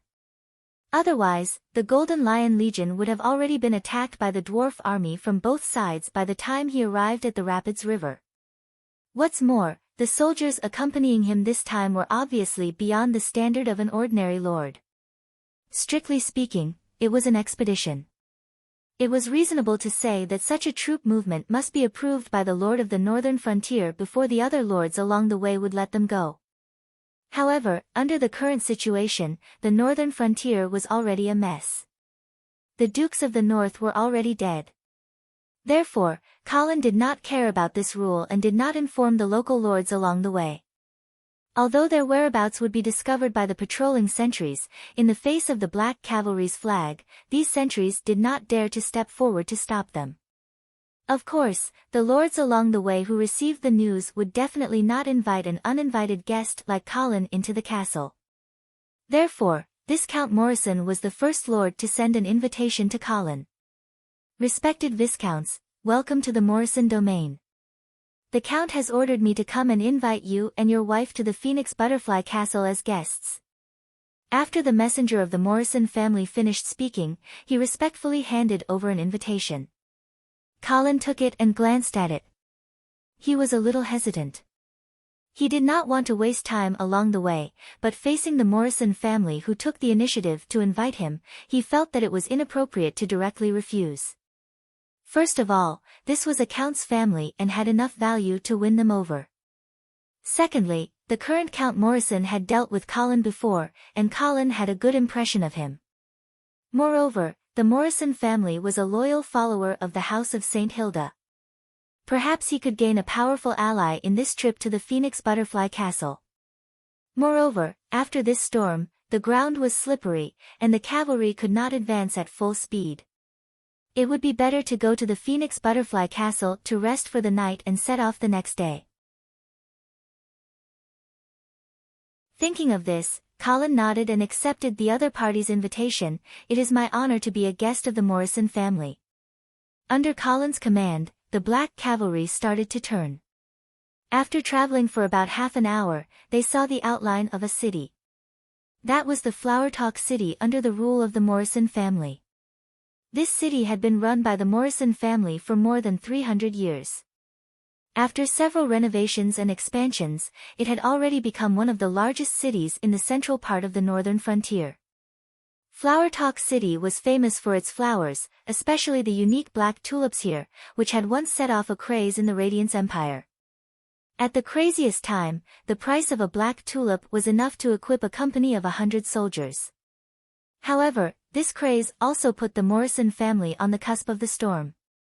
Countless greedy and covetous eyes made this family, which was not known for its military strength, almost suffer a disaster. Fortunately, Earl Morrison was sober enough at that time, and he immediately publicized the cultivation method of the black tulip, which made the price of the black tulip plummet. Although the Morrison family lost a money tree because of this, they also avoided the danger of being overthrown. Scholar Dwayne, who was riding beside Colin, suddenly smiled and said, "Sir Viscounts, do you know? Earl Morrison also once asked the Duke of St. Hilda to marry Miss Vera." "Oh." Colin was stunned. Then, the reason why the Duke did not send me a marriage proposal was because he was hesitant between me and Earl Morrison? Scholar Dwayne shrugged. "I don't know about this. Sometimes, I can't understand the Duke's thoughts. However, I guess that Earl Morrison will definitely ask Miss Vera for help later." "Help with what?" Colin suddenly became vigilant. "Help him marry a daughter of the House of St. Hilda." "Of course, there is no daughter of the House of St. Hilda, but there are still collateral descendants." Colin was relieved and smiled. This should not be a big problem. At this time, the curtain of the carriage was also lifted, and Vera poked her head out and explained softly. "Colin, the Morrison family has always liked to marry the House of St. Hilda. In recent years, almost every wife of Earl Morrison has been born in the House of St. Hilda." Colin suddenly laughed. "What are they doing? Are they trying to improve their bloodline?" Scholar Dwayne's eyes flashed. "Yes. Who doesn't want to give birth to a paladin in their family? However, it seems that no one has ever succeeded in improving their bloodline by marrying a noble daughter of a paladin family. More than 1,000 years have passed, and the number of paladin families in the Empire of Light has only decreased. Therefore, most families have now given up this extravagant hope, and the daughter of a paladin family is not as popular as before. However, this Morrison family seems to have not given up yet. Maybe they think that a noble bloodline can be artificially cultivated like a precious tulip." Colin looked at the smile on Scholar Dwayne's face and suddenly became interested. What kind of secret was hidden in the paladin bloodline? And what exactly had the Morrison family researched? While they were talking, Floral City was already in front of them. Earl Morrison, who was dressed in splendid clothes, was standing in front of the city gate. When he saw Colin and the others, he immediately stepped forward and greeted them. "Honorable Viscount Angley, Madam Viscounts, welcome to Floral City. You're tuning in to the Blissful Bookshelf YouTube channel. We're so grateful for your support, and don't forget to subscribe to join us on this incredible journey through captivating stories. Your generosity through donations truly makes a world of difference, as it's the primary source of revenue that allows me to expand and enhance this channel for you. Thank you from the bottom of my heart for being a part of this adventure.